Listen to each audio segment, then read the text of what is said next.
안녕하세요. 감동과 사연 구독자 여러분. 오늘도 귀한 시간 내어 찾아주셔서 감사합니다. 제가 직접 쓴 새로운 세상 속으로 여러분을 초대합니다. 아줌마, 귀 먹었어? 여기 위병수 앞이야. 차 빼라고. 차갑게 식어버린 1월의 강원도 인제군 서하면.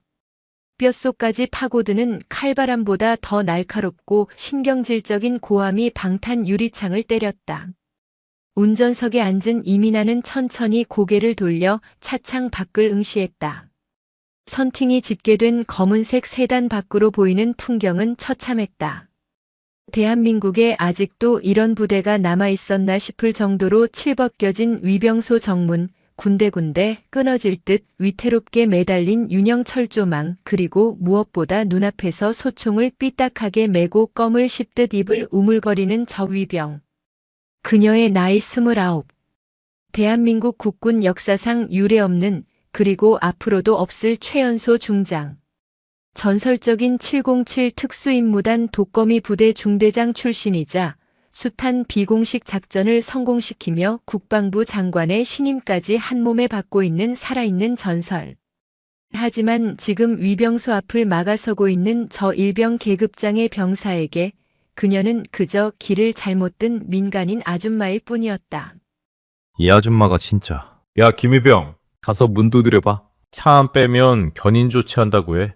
위병 조장으로 보이는 상병이 초소 안에서 다리를 꼬고 앉아 킬킬거리며 소리쳤다. 이민아의 눈썹이 꿈틀거렸다. 그녀는 핸들을 잡은 손에 지그시 힘을 주었다. 가죽 장갑 위로 팽팽한 긴장감이 돌았다. 그녀가 이곳에 온 이유는 단 하나였다.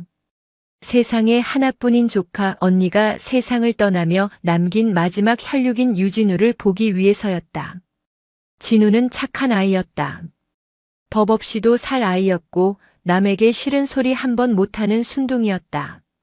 그런 녀석이 군대에 갔다. 그것도 시설이 가장 낙후되고 간부들의 부조리가 심하기로 악명 높은 육군 제99보병사단 예하에 이름도 없는 독립중대로. 이민아는 바쁜 일정 탓에 진우의 자대 배치 소식을 뒤늦게 접했고 오늘 예고 없이 이곳을 찾은 것이다. 초소에서 나온 일병이 곤봉을 꺼내 차 문을 툭툭 쳤다. 그 건방진 태도에 이민아는 헛웃음이 새어나왔다. 보통의 위병소라면 민간 차량이 접근했을 때 정중하게 용무를 묻는 것이 절차다. 하지만 이곳은 절차도 군기도 기본 예절도 밥 말아먹은 듯 했다. 위병소 근무자의 태도가 이 정도라면 안에서 벌어지는 일들은 보지 않아도 뻔했다. 이민아는 천천히, 아주 천천히 운전석 창문을 내렸다. 징하는 기계음과 함께 차가운 겨울바람이 차 안으로 밀려 들어왔다. 그리고 그보다 더 차가운 그녀의 눈동자가 일병의 눈과 마주쳤다. 일병은 이민아의 얼굴을 보자마자 표정을 풀며 희죽거렸다.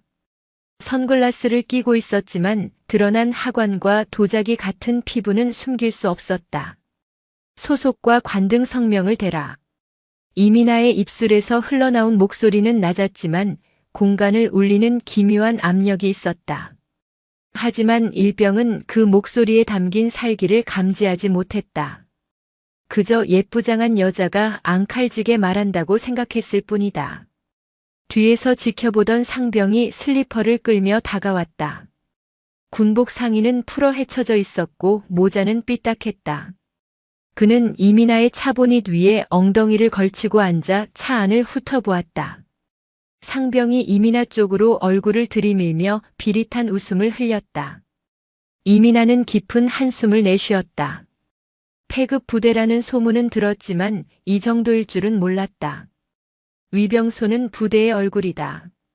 얼굴이 이 모양이니 내장은 얼마나 썩어 문드러졌을까. 그녀의 머릿속에 순한 눈망울을 가진 조카 진우의 얼굴이 스쳐 지나갔다.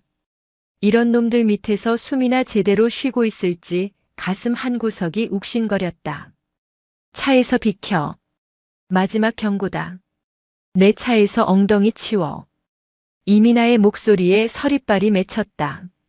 상병은 잠시 멈칫했지만 곧 자존심이 상했는지 얼굴을 붉혔다. 상병이 보닛을 주먹으로 쾅 내리쳤다. 그 순간이었다. 달칵. 차 문이 열리는 소리가 유난히 크게 울렸다. 이민아는 차 문을 열고 천천히 밖으로 나왔다. 검은색 롱코트 자락이 바람에 펄럭였다. 그녀의 키는 170cm가 넘었고 707 시절부터 단련된 탄탄한 체구는 옷 위로도 위압감을 풍겼다. 하지만 상병의 눈에는 그저 화가 난 민간인 여자로만 보였다. 이민아는 대꾸 없이 코트의 단추를 하나씩 풀었다. 그녀의 손가락이 움직일 때마다 묘한 긴장감이 흘렀다. 상병과 일병은 멍하니 그 모습을 지켜보았다. 마지막 단추가 풀리고 이민아가 코트를 벗어 차 안에 던져 넣었다. 순간 위병소 주변의 공기가 얼어붙었다. 잘 다림질된 정복, 칼같이 잡힌 바지주름, 왼쪽 가슴에 달린 화려한 약장들은 그녀가 걸어온 피와 땀의 역사를 증명하고 있었다. 특수전 휘장, 공수 휘장, 그리고 훈장들이 햇빛을 받아 번쩍였다. 하지만 병사들의 눈을 가장 먼저 사로잡은 것은 그것들이 아니었다. 양쪽 어깨 위에서 겨울 태양보다 더 차갑고 강렬하게 빛나고 있는 은색의 별 3개. 중장. 상병의 입이 턱 빠진 사람처럼 벌어졌다. 씹던 껌이 입 밖으로 툭 떨어져 진흙바닥에 뒹굴었다. 일병은 들고 있던 곤봉을 놓쳐 제 발등을 찍었지만 비명조차 지르지 못했다. 눈앞에 있는 여자는 단순한 장교가 아니었다. 사단장보다 높은 군단 장급의 3스타였다. 그것도 20대의 젊은 여자. 대한민국 군인이라면 누구나 한 번쯤 들어봤을 전설, 얼음마녀 이민아 장군이었다. 상병의 입술이 파르르 떨렸다.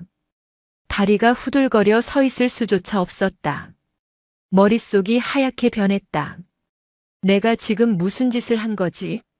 별 3개짜리 장군차에 엉덩이를 비비고 반말을 하고 커피를 타오라고 했다고.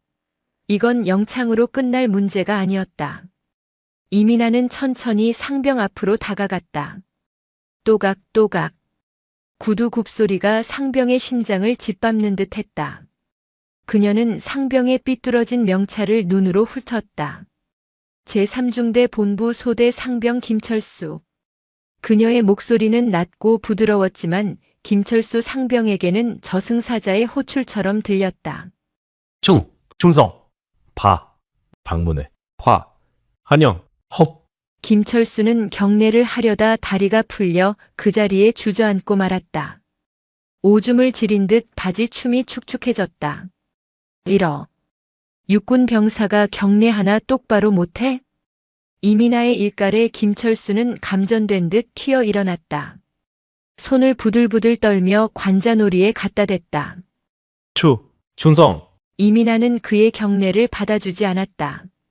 대신 차가운 눈으로 위병소 안을 훑어보았다. 쓰레기가 굴러다니는 바닥, 녹슨 장비, 근무 수칙 하나 붙어있지 않은 초소. 위병조장. 리병, 박민호. 옆에서 얼어있던 일병이 삑살이 난 목소리로 관등 성명을 댔다. 위병소 문 열어. 알겠습니다. 박 일병이 허둥지둥 뛰어가 차단기를 올렸다. 기계가 고장났는지 삐걱거리는 소음을 내며 차단기가 힘겹게 올라갔다. 이민아는 다시 차에 타지 않았다. 그녀는 코트 주머니에서 스마트폰을 꺼내 어딘가로 전화를 걸었다. 네, 접니다. 지금 위병소 통과합니다. 아니요, 의전 필요 없습니다. 알리지 말고 그대로 있으라고 하십시오. 네, 제가 직접 확인하겠습니다. 전화를 끄는 이민아는 차에 올라타며 창밖에 김상병을 향해 나직이 말했다. 따라와. 뛰어서. 그녀의 검은 세단이 굉음을 내며 부대 안으로 미끄러져 들어갔다. 김상병과 박일병은 서로의 얼굴을 쳐다볼 새도 없이 죽을 힘을 다해 차 뒤를 쫓아뛰기 시작했다. 그들의 등 뒤로 식은땀이 비오듯 흘러내렸다. 부대 안의 풍경은 밖에서 보던 것보다 더 참담했다. 연병장은 잡초가 무성해 이곳이 군부대인지 버려진 공터인지 구분이 가지 않았고 생활관 건물은 외벽 페인트가 다 벗겨져 흉물스러웠다. 곳곳에 방치된 폐타이어와 녹슨 드럼통들이 을씨년스러운 분위기를 더했다. 진우가 이런 곳에서 지내고 있었다고. 이민아는 핸들을 잡은 손이 하얗게 질릴 정도로 꽉 쥐었다. 언니가 죽기 전 병상에서 그녀의 손을 잡고 했던 말이 귓가에 맴돌았다. 미나야, 우리 진우. 내가 좀 챙겨줘. 너만 믿고 갈게. 그 약속을 지키기 위해 이민아는 악착같이 군 생활을 버텼다. 707 훈련의 고통 속에서도 생사가 오가는 작전 현장에서도 언니와 조카를 생각하며 버텼다.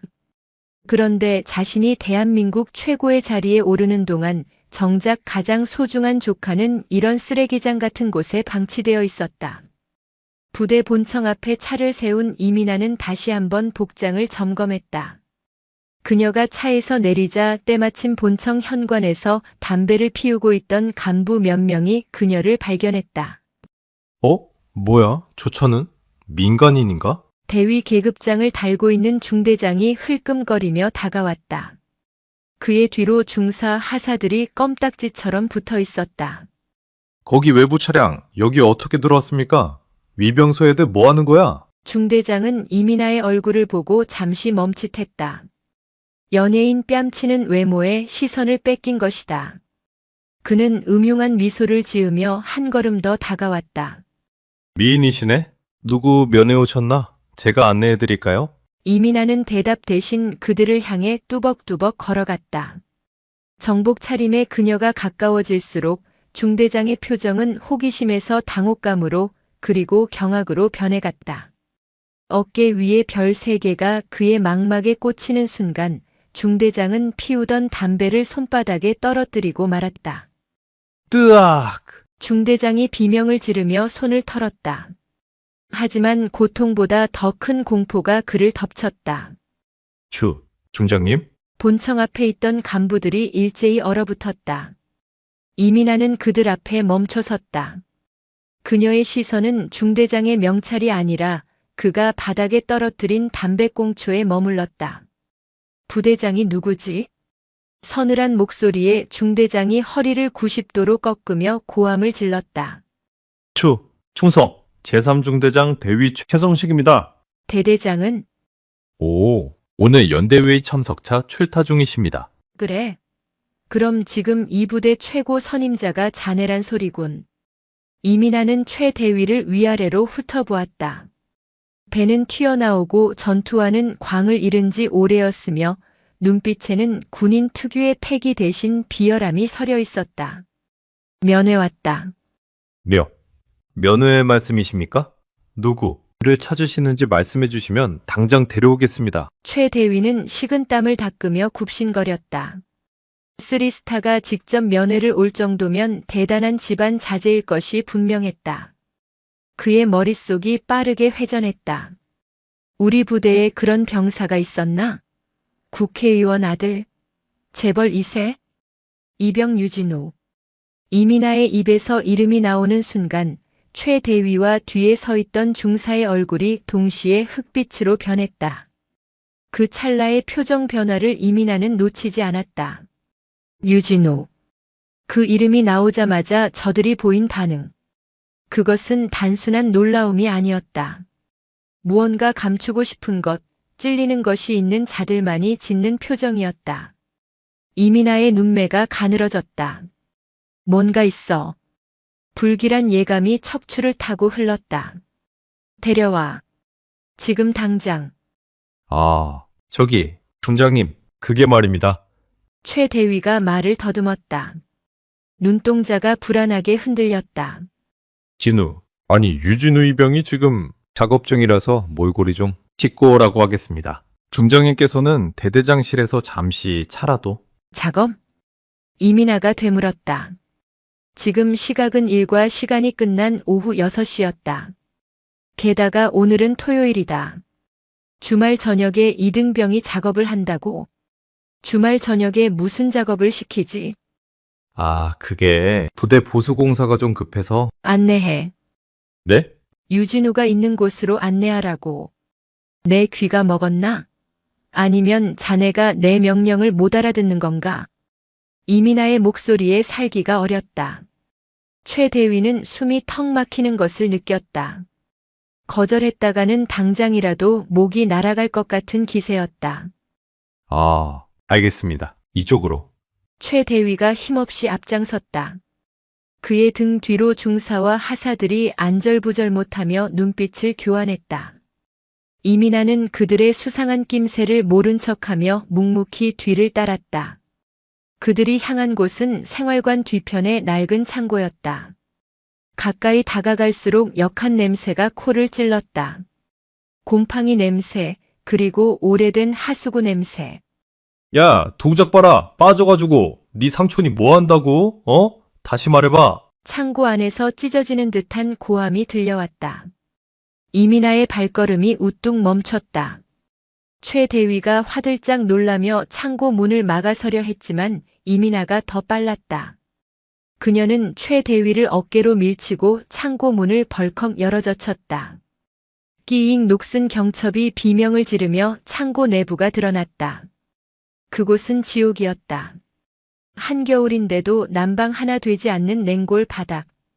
그 차가운 시멘트 바닥에 한 병사가 머리를 박고 엎드려 뻗쳐를 하고 있었다. 전투복은 흑투성이었고 등 위에는 무거운 타이어가 올려져 있었다. 파들파들 떨리는 팔다리. 금방이라도 쓰러질 것 같은 위태로운 모습. 그리고 그 앞에서 몽둥이를 들고 서 있는 병장 한 명. 야, 유진우. 안 들려? 니네 삼촌이 뭐 한다고 했냐고. 백 믿고 들어왔으면 군생활 편하게 할 줄 알았냐? 병장이 몽둥이로 바닥에 엎드린 병사의 엉덩이를 툭툭 쳤다. 신음소리. 이민아의 심장이 덜컥 내려앉았다. 저 목소리. 저 작고 여린 등. 진우였다. 그녀가 세상에서 가장 아끼는 조카 진우가 저기 있었다. 이민아의 시야가 붉게 물들었다. 이성이라는 끈이 툭 끊어지는 소리가 들렸다. 전원 동작 그만. 이민아가 입을 열었다. 너무나도 차분해서 오히려 더 공포스러운 목소리였다. 병장이 몽둥이를 든 채 뒤를 돌아보았다. 역광을 받아 그림자가 진 이민아의 모습은 흡사 지옥에서 올라온 악귀처럼 보였다. 하지만 병장은 아직 상황 파악이 되지 않았다. 뭐야? 아줌마는 누군데 남의 부대 창고에? 병장의 말이 끝나기도 전에 뒤늦게 따라 들어온 최 대위가 사색이 되어 소리쳤다. 야, 이 미친 새끼야. 입 다물어. 중장님이다. 예? 중장. 뭐요? 병장이 멍하니 되묻는 순간 이민아는 이미 그의 코앞까지 다가와 있었다. 그녀의 눈에는 더 이상 자비란 존재하지 않았다. 내 조카한테. 이민아가 천천히 손을 들어 올렸다. 지금 무슨 짓을 하고 있었던 거지? 창고 안의 공기는 마치 진공 상태처럼 팽팽했다. 이민아의 손이 병장의 멱살을 잡는 대신 조카 유진우의 등 위에 올려진 무거운 폐타이어를 향했다. 그녀는 한 손으로 마치 종이 상자를 들어 올리듯 가볍게 타이어를 집어 던졌다. 콱탕. 육중한 타이어가 구석으로 처박히며 먼지를 일으켰다. 그 소리에 놀란 병장이 뒷걸음질 쳤다. 무거운 짐이 사라지자 한계까지 버티던 유진우의 몸이 바닥으로 무너져 내렸다. 진우야. 이민아가 무릎을 굽혀 바닥에 쓰러진 조카의 어깨를 감싸 안았다. 차가운 시멘트 바닥에서 올라오는 냉기가 그녀의 손끝을 타고 전해졌다. 진우가 천천히 고개를 들었다. 땀과 흙먼지로 범벅이 된 얼굴. 터진 입술에서는 피가 배어나오고 있었고 눈두덩이는 시퍼렇게 부어올라 있었다. 초점 없는 눈동자가 이민아를 향했다. 이모? 갈라진 목소리. 그것은 군인의 목소리가 아니었다. 살려달라고 애원하는 짐승의 울음소리 같았다. 진우는 눈앞에 있는 사람이 정말 자신의 이모인지 아니면 고통이 만들어낸 환영인지 분간하지 못하는 듯 했다. 진짜 이모야? 나 헛것 보는 거 아니지? 진우의 눈에서 닭똥 같은 눈물이 뚝뚝 떨어져 바닥을 적셨다. 그 눈물을 보는 순간 이민아의 가슴 속에서 무언가가 뜨겁게 치밀어 올랐다. 억장이 무너진다는 게 이런 기분일까? 언니가 목숨처럼 아끼던 아들이 나라를 지키러 온 군대에서 짐승보다 못한 취급을 받고 있었다. 이민아는 장갑을 벗어 거친 손으로 조카의 눈물을 닦아주었다. 그래, 이모 왔다. 늦게 와서 미안해. 정말 미안해. 그때였다. 상황 파악을 끝낸 최 대위가 사색이 된 얼굴로 병장에게 달려가 뒤통수를 후려갈겼다. 야, 이 새끼야, 너 미쳤어? 지금 누구 앞에서 몽둥이를 들고 서 있어? 당장 무릎 안 꿇어? 퍽. 소리와 함께 병장이 비틀거렸다. 최 대위는 병장을 이민아 앞에 강제로 무릎 꿇리며 비굴한 웃음을 지어 보였다. 주중장님, 오해십니다. 이건 부조리가 아니라 그 군기 교육 차원에서. 군기 교육? 이민아가 천천히 몸을 일으켰다. 진우를 안고 있을 때의 자애로운 표정은 온데간데 없었다. 그녀의 눈빛은 시베리아의 칼바람보다 더 차가웠다. 그녀는 천천히 최 대위 앞으로 걸어갔다. 일과 시간 이후에 밀폐된 창고에서 지휘관의 승인 없이 병사가 병사에게 가하는 얼차려가 군기 교육이라고? 아, 그게 요즘 애들이 워낙 빠져서 제가 잠시 자리를 비운 사이에 이 녀석이 독단적으로. 최 대위는 말을 더듬으며 슬그머니 뒷걸음질 쳤다. 모든 책임을 병장에게 떠넘기려는 수작이었다. 바닥에 무릎 꿇은 병장, 아니 황태성 병장은 억울하다는 듯 입을 벙긋거렸지만 중장의 서슬퍼런 기세에 눌려 목소리를 내지 못했다. 이민아는 최 대위의 말을 무시하고 황 병장에게 시선을 돌렸다. 자네 이름이 뭐지? 병장, 황태성. 황태성 병장. 아까 내 조카한테 뭐라고 했지? 삼촌이 뭐 하냐고 물었나? 황 병장의 얼굴이 백지장처럼 하얗게 질렸다. 입술이 파르르 떨렸다. 자, 잘못했습니다. 저는 그냥 장난으로. 장난으로 사람을 개 패듯 패나? 대답해. 삼촌이 뭐 하냐고 물었지? 이민아가 허리를 숙여 황 병장과 눈높이를 맞췄다. 그녀의 눈동자에 비친 자신의 모습이 너무나 초라해 보였다. 진우 삼촌은 없어. 대신 이모는 있지. 이모가 뭐 하는 사람인지 이제 똑바로 보이나? 그녀가 자신의 어깨에 달린 계급장을 손가락으로 톡톡 두드렸다. 은색 별 3개가 황 병장의 눈을 찔렀다. 진짜 몰랐습니다. 살려주십시오, 중장님. 다시는 안 그러겠습니다. 황 병장이 바닥에 머리를 찌우며 오열했다. 공포에 질린 울음소리가 창고를 울렸다. 하지만 이민아의 표정은 변하지 않았다. 최 대위. 예, 중장님. 최 대위가 차려 자세를 취하며 대답했다. 다리가 후들거려 바지 주름이 춤을 추고 있었다. 자네가 이 부대 책임자라고 했지? 그렇습니다만. 직무유기, 병영 내 가혹 행위 방조, 허위 보고. 이것만 해도 옷 벗는 걸로 안 끝나. 군사 재판감이야. 주중장님, 한 번만 봐주십시오. 제가 시킨 게 아닙니다. 저놈이 미쳐 날뛴 겁니다. 저는 정말 몰랐습니다. 최 대위가 털썩 무릎을 꿇었다. 그의 눈물 콧물이 범벅이 되었다. 조금 전까지 위병소에서 떵떵거리던 위세는 찾아볼 수 없었다. 몰랐다고? 내 귀에는 자네가 밖에서 낄낄거리던 소리가 들리던데 적당히 하고 끝내라고 했었지? 이민아의 청력은 일반인을 훨씬 상회했다. 특수부대 시절 단련된 감각은 닫힌 문 너머의 속삭임도 놓치지 않았다. 최 대위의 얼굴이 흑빛으로 변했다. 거짓말이 통하지 않는 상대였다. 이민아는 주머니에서 휴대폰을 꺼냈다. 헌병대지. 나 이민아 중장이다. 지금 즉시 제99사단 3중대로 헌병대 파견해. 병력은 2개 소대. 구급차도 같이 보내. 전속력으로. 전화를 끄는 이민아는 다시 진우에게 다가갔다. 진우는 여전히 믿기지 않는다는 표정으로 그녀를 바라보고 있었다. 진우야, 일어날 수 있겠어? 이모. 진우가 비틀거리며 일어났다. 이민아는 자신의 코트를 벗어 진우의 어깨에 덮어주었다. 따뜻한 온기가 전해지자 진우의 긴장이 풀리며 다리가 휘청거렸다. 이민아는 단단한 팔로 조카를 부축했다. 나가자. 이 지옥 같은 곳에서. 이민아가 진우를 부축하고 창고 밖으로 나왔다. 밖에는 어느새 소문을 들은 부대원들이 웅성거리며 모여 있었다. 그들은 별 3개를 단 여자가 피투성이가 된 이등병을 부축해 나오는 모습을 보고 경악을 금치 못했다. 야, 저거 봐. 진짜 중장님이야. 유진우제 백 없다며. 근데 이모가 3스타야?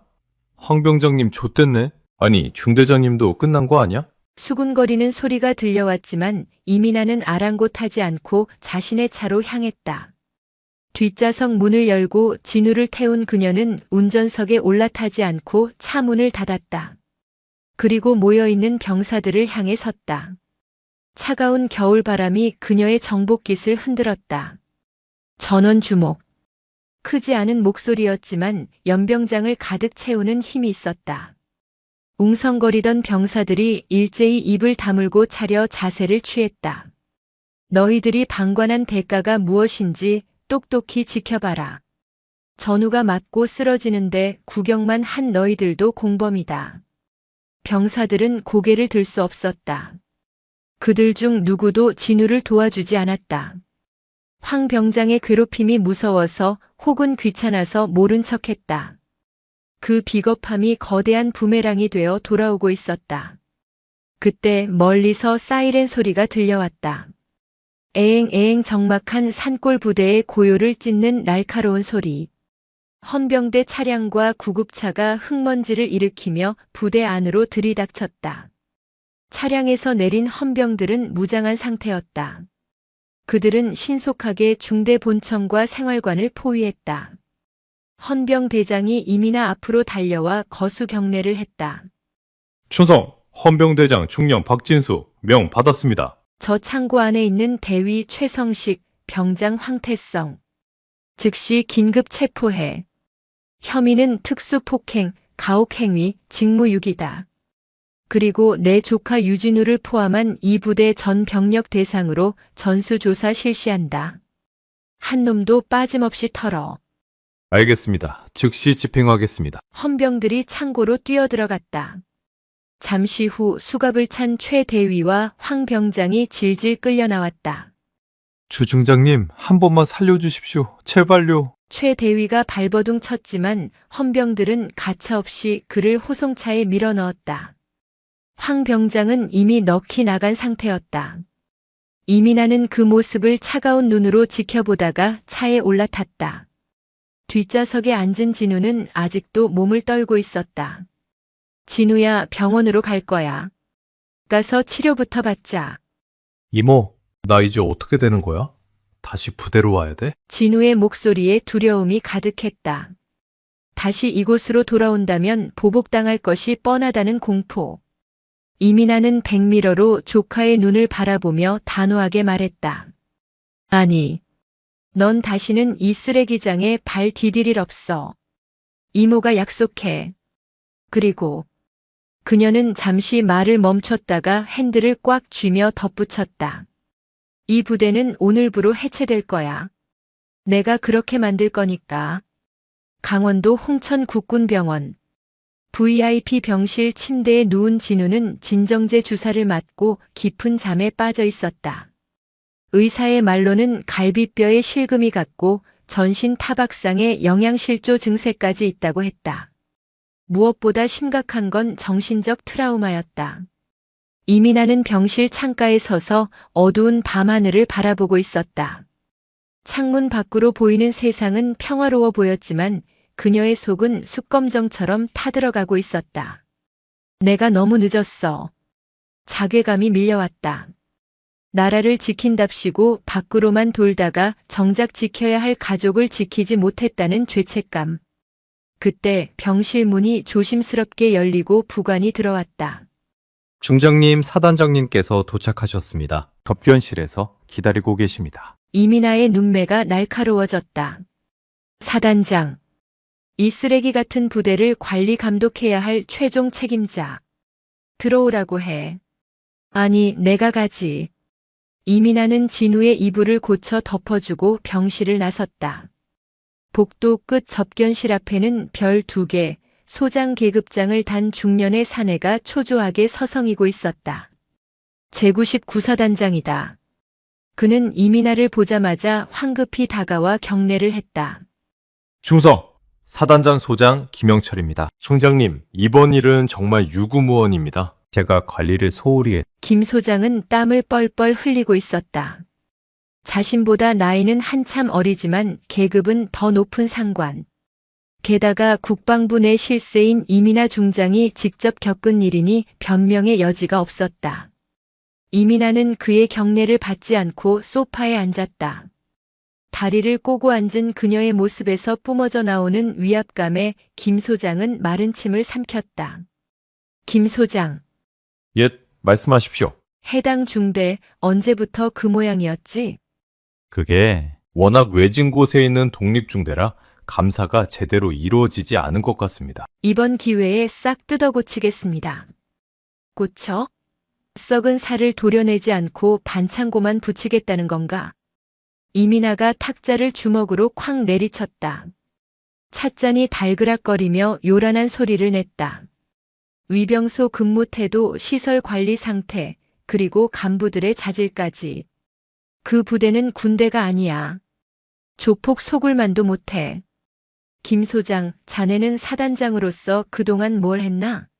골프 치러 다닐 시간은 있고 예하 부대 둘러볼 시간은 없었나? 김 소장은 고개를 푹 숙였다. 할 말이 없었다. 내 조카라서가 아니야. 대한민국 청년들이 귀한 집 자식들이 나라 믿고 군대에 왔는데 이런 대우를 받는 게 말이 된다고 생각하나? 죄송합니다. 입이 10개라도 할 말이 없습니다. 이번 사건 국방부에 정식으로 보고할 거야. 3중대 간부 전원 보직 해임하고 징계위원회 회부해. 그리고 병사들 전수조사에서 가해 사실 있는 놈들 전부 형사고발 조치해. 하나라도 봐주기식 수사 나오면 그땐 김 소장 자네가 옷벗을 각오해야 할 거야. 알겠습니다. 명심하겠습니다. 철저하게 조사해서 이벌 뵙게 하겠습니다. 김 소장이 식은땀을 닦으며 대답했다. 그리고 유진우 이병. 예. 내 부관으로 데려간다. 네? 하지만 규정상 가족이 직속 부관이 되는 건 규정?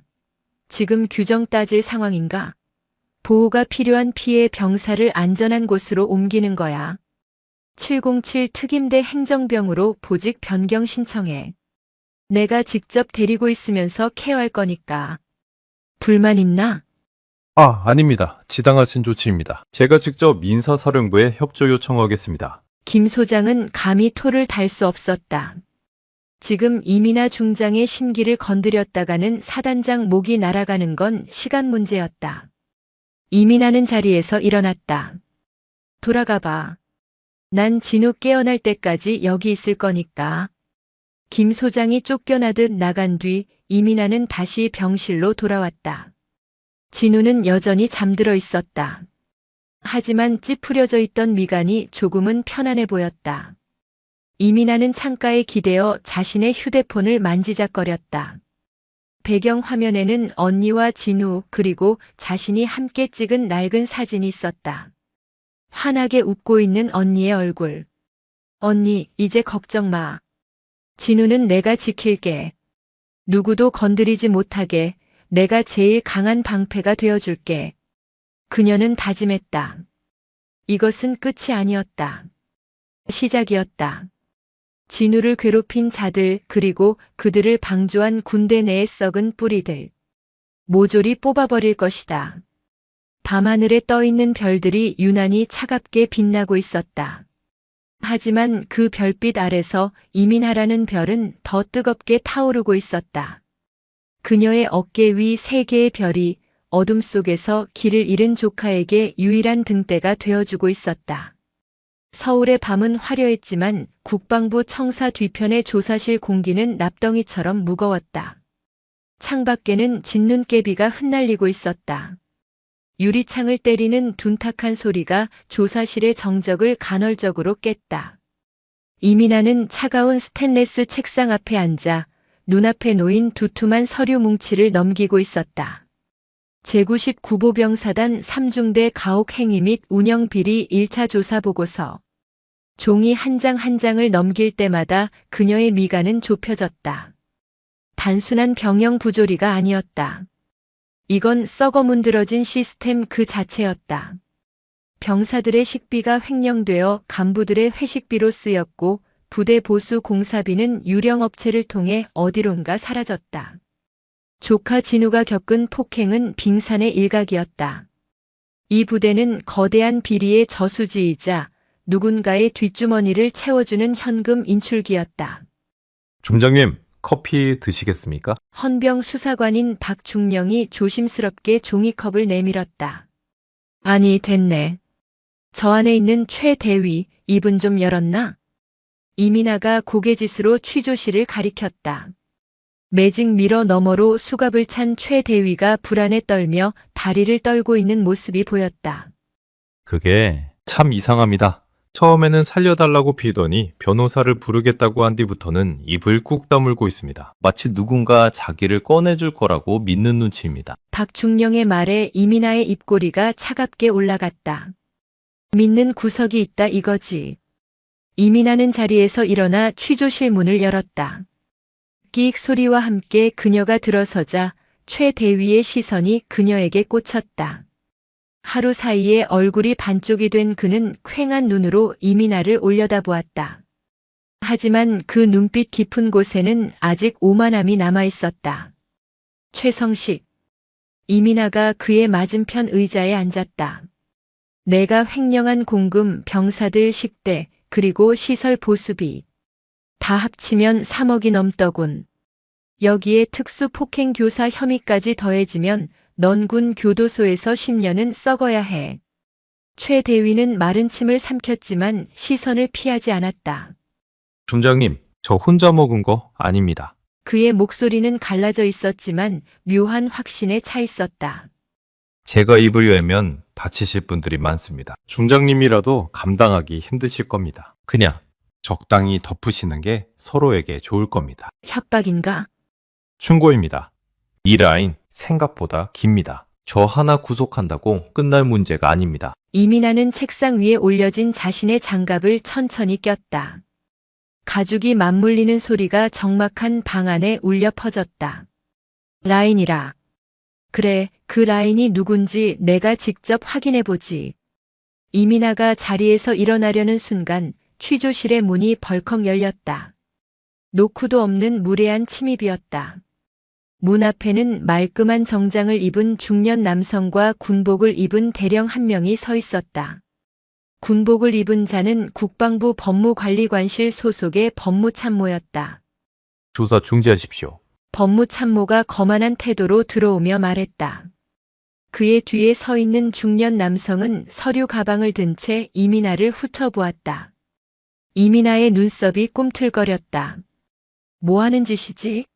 지금 내 허락도 없이 조사실에 난입한 건가? 이민아 중장님, 저는 국방부 법무관리관실 김대령입니다. 그리고 이분은 최성식 대위의 변호를 맡은 법무법인 태산의 오 변호사입니다. 안녕하십니까, 이 장군님. 말씀 많이 들었습니다. 오민석 변호사라고 합니다. 오 변호사가 능글맞은 미소를 지으며 명함을 내밀었다. 이민아는 명함을 쳐다보지도 않았다.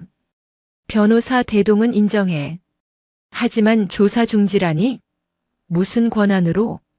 김대령이 품에서 공문 한 장을 꺼내 책상 위에 탁 올려놓았다. 상부의 지시입니다. 해당 사건은 제99사단 헌병대가 아니라 국방부 검찰단으로 이관하라는 명령입니다. 지금 즉시 피의자 최성식과 관련자료 일체를 인계해 주십시오. 이민아가 공문을 집어들었다. 직위는 선명했다. 국방부 장관의 직위는 아니었지만 그에 준하는 권력을 가진 곳. 육군 인사사령부 그리고 그 아래 찍힌 결재권자의 이름. 육군대장 장석훈. 이민아의 눈동자가 흔들렸다. 장석훈. 육군 내의 파벌을 주도하는 실세이자 차기 국방부 장관 1순위로 거론되는 인물. 그가 왜 고작 대위 하나를 구하기 위해 직접 움직인단 말인가? 최 대위가 그럴 줄 알았다는 듯 비릿한 웃음을 흘렸다. 제가 말씀드렸지 않습니까? 라인이 길다고. 이민아는 공문을 구겨버릴 듯 꽉 쥐었다. 분노가 손끝에서부터 차올랐다. 사건을 국방부 검찰단으로 가져가겠다는 건 자기네 식구들이 알아서 요리해서 솜방망이 처벌로 끝내겠다는 소리였다. 이관 거부한다. 이민아가 공문을 책상 위에 던졌다. 이 사건은 내가 직접 고발한 거냐. 내 조카가 피해자고 내가 목격자야. 조사가 끝나기도 전에 피의자를 빼돌리겠다. 누구 마음대로. 김대령의 표정이 굳어졌다. 장군님, 이건 명령입니다. 항명하실 생각입니까? 장석훈 대장님의 지시입니다. 명령. 불법적인 명령에 복종하는 건 군인이 아니라 개지. 돌아가서 전해. 내 눈에 흙이 들어가기 전까지는 이놈 단 한 발자국도 못 나간다고. 중장님, 지금 실수하시는 겁니다. 감정적으로 대응하실 일이 아닙니다. 이러시면 곤란해집니다. 오 변호사가 끼어들었다. 장군님, 저희 의뢰인에 대한 강압 수사 의혹도 있습니다. 저희는 정당한 절차를 요구하는 겁니다. 계속 이렇게 나오시면 언론에 제보할 수도 있습니다. 삼성 장군이 조카 일로 월권 행위를 한다고 말이죠. 그것은 명백한 협박이었다. 여론을 조작해서라도 이민아를 매장시키겠다는 의도. 이민아는 오 변호사를 노려보았다. 그녀의 눈빛이 너무나 매서워 산전수전 다 겪은 오 변호사조차 흠칫 뒤로 물러섰다. 해봐. 언론에 제보해. 나도 기자회견 열어서 까발려줄 테니까. 사성 장군이 일개 대위 횡령 사건 막으려고 압력 행사했다고. 어디 한번 끝까지 가보자고. 이민아의 기세에 조사실의 공기가 얼어붙었다. 그녀는 물러설 생각이 추호도 없었다. 707 시절 적진 한복판에 고립되었을 때도 그녀는 굴복한 적이 없었다. 하물며 이런 양아치 같은 협박에 굴할 리가. 김 대령과 오 변호사는 서로 눈빛을 교환했다.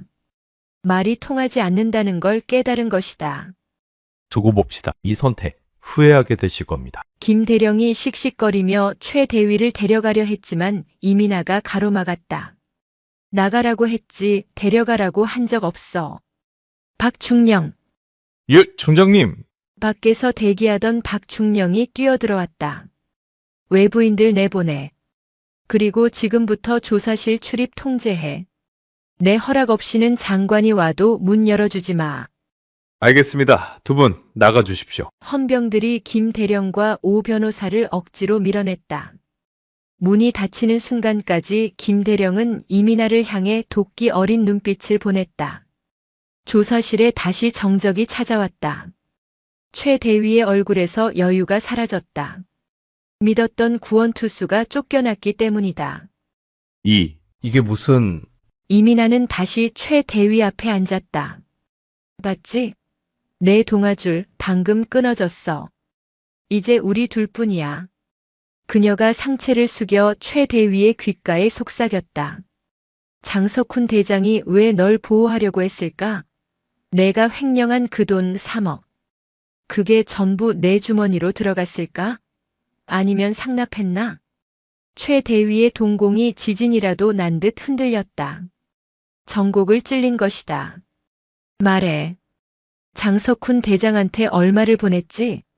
증거는 어디 있어? 모릅니다. 저는 모르는 일입니다. 그래. 그럼 넌 횡령, 폭행, 거기에 뇌물공여 혐의까지 다 뒤집어 쓰고 혼자 죽는 거야. 장석훈은 꼬리 자르기 할 거고. 넌 감옥에서 썩고 내 가족들은 손가락질 받으며 살겠지. 이민아가 자리에서 일어났다. 박중령, 이 자식 독방에 쳐넣어. 그리고 오늘 밤새도록 잠재우지 마. 그녀는 뒤도 돌아보지 않고 조사실을 나갔다. 하지만 그녀의 속은 겉모습처럼 평온하지 않았다. 심장이 미친 듯이 뛰고 있었다. 그녀는 방금 호랑이 굴에 제 발로 들어간 꼴이었다. 육군 대장 장석훈. 군 내부의 절대 권력. 그를 적으로 돌린 것이다. 이민아는 건물 밖으로 나와 차가운 밤 공기를 들이마셨다. 비는 눈으로 바뀌어 내리고 있었다. 주머니 속에 휴대폰이 진동했다. 발신자 표시 제한. 직감적으로 알 수 있었다. 놈이다. 이민아입니다. 수화기 너머로 중후하지만 뱀처럼 끈적한 목소리가 들려왔다. 이 장군, 밤늦게 고생이 장석훈 대장이었다. 내 사람을 그렇게 문전박대했다며? 예의가 없군. 선배에 대한 존중도 없고. 부당한 지시에 대한 정당한 거부였습니다.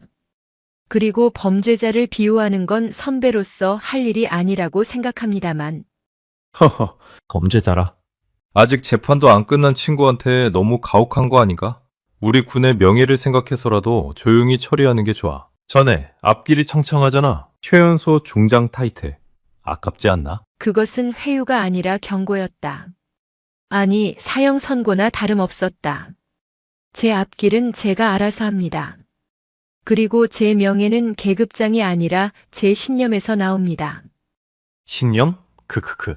그래, 그 잘난 신념이 자네 조카를 지켜줄 수 있을지 한번 보지. 참. 자네 조카가 707로 전입 온다며? 거기 내 후배들이 꽤 많은데 말이야. 이민아의 눈이 커졌다. 진우의 전입 사실은 아직 공식적으로 처리되지 않았다. 김 소장과 자신만 아는 내용이었다. 그런데 벌써 알고 있다니. 정보력이 소름 끼칠 정도였다. 진우 건드리면 그땐 정말 전쟁입니다. 전쟁? 자네가 나랑 전쟁을 하겠다고? 계란으로 바위를 치겠다는 소리군. 좋아, 어디 한번 발악해봐. 재밌겠어? 뚝. 전화가 끊어졌다. 이민아는 휴대폰을 쥔 손에 힘을 주었다. 상대는 거대했다. 단순한 부패 군인이 아니었다. 군 전체를 장악하고 있는 거대한 카르텔의 수장. 그가 움직이면 진우뿐만 아니라 자신을 따르는 707 부대원들까지 위험해질 수 있었다. 하지만 물러설 곳은 없었다. 이민아는 하늘을 올려다보았다. 눈송이가 그녀의 얼굴에 닿아 녹아내렸다. 전쟁이라고? 좋아. 707이 제일 잘하는 게 전쟁이야. 그녀는 주차장으로 향했다. 자신의 차 검은색 세단이 어둠 속에 웅크리고 있었다. 차에 탄 그녀는 내비게이션이 아닌 머릿속의 지도를 떠올렸다. 지금 당장 만나야 할 사람이 있었다. 장석훈의 약점을 쥐고 있을 만한 유일한 인물. 과거 국군 기무사령부에서 독사라고 불리던 강제 전역당한 전직 대령. 차가 시동을 걸고 어둠 속으로 미끄러져 나갔다. 엔진 소리가 마치 맹수의 으르렁거림처럼 들렸다. 서울 외곽 개발이 멈춘 낡은 상가 건물 2층. 미래 흥신소라는 촌스러운 간판이 걸려 있었다. 이민아는 낡은 계단을 올라 문을 두드렸다. 누구요? 안에서 경계심 가득한 남자의 목소리가 들렸다. 저승사자가 길을 물으러 왔습니다. 잠시 정적이 흐르더니 철컥하고 잠금 장치가 풀리는 소리가 났다. 문이 열리고 덥수룩한 수염에 초췌한 몰골을 한 중년 남자가 나타났다. 한때 군 최고의 정보 장교였던 오진철이었다. 이민아 장군? 당신이 여긴 웬일이오? 도움이 필요합니다. 장석훈 대장을 잡아야겠습니다. 오진철의 눈이 휘둥그레졌다. 그는 주위를 살피더니 이민아를 안으로 잡아 끌었다. 미쳤군. 당신 죽고 싶어 환장했어? 장석훈은 건드리는 게 아니야. 그놈 뒤에 누가 있는지 알아? 압니다. 하지만 제 조카가 엮였습니다. 그리고 제 부하들이 위험합니다. 이민아는 오진철의 눈을 똑바로 바라보았다. 선배님도 장석훈한테 당해서 옷 벗으셨지 않습니까? 복수하고 싶지 않으십니까? 오진철은 한숨을 쉬며 담배를 꺼내 물었다. 라이터 불빛에 비친 그의 얼굴에는 깊은 주름과 함께 오랫동안 억눌러왔던 분노가 일렁였다. 복수라. 달콤한 말이군. 그는 담배 연기를 길게 내뿜었다. 쉽지 않을 거요. 놈은 괴물이야. 군대뿐만 아니라 정치권까지 손이 닿아 있어. 상관없습니다. 괴물이면 사냥을 해야죠. 이민아는 품에서 USB 하나를 꺼내 테이블 위에 올렸다. 최 대위의 횡령 장부 사본과 통화 녹취록이 담긴 파일이었다. 이게 미끼입니다. 이걸로 놈을 낚을 겁니다. 오진철은 USB를 집어들고 이민아를 빤히 쳐다보았다. 역시 707 독거미, 닭군, 독해, 아주. 그가 씩 웃었다. 오랜만에 보는 사냥꾼의 미소였다. 줬어. 내 숨겨둔 자료들을 좀 꺼내. 장석훈이 덮었던 방산비리 파일들 아직 내 금고에 있으니까. 이민아와 오진철의 손이 맞잡아졌다. 어둠 속에서 반격을 위한 비밀스러운 동맹이 맺어지는 순간이었다. 일주일 후 경기도 이천에 위치한 제707 특수임무단 위병소. 거대한 철문이 묵직한 기계음을 내며 양옆으로 열렸다. 검은색 세단이 미끄러지듯 부대 안으로 들어섰다. 뒷좌석에 앉은 유진우는 창밖을 내다보며 마른 침을 삼켰다. 이곳은 공기부터 달랐다. 이전 부대가 썩은 곰팡이 냄새가 진동하는 폐가였다면 이곳은 날카롭게 벼려진 칼날 같은 곳이었다. 연병장에는 영하의 날씨에도 아랑곳하지 않고 상의를 탈의한 채 구보를 하는 대원들이 보였다. 그들의 몸에서 피어오르는 하얀 입김이 마치 거대한 증기기관차처럼 보였다. 절도 있는 동작, 기압소리 하나에도 살기가 배어 있었다.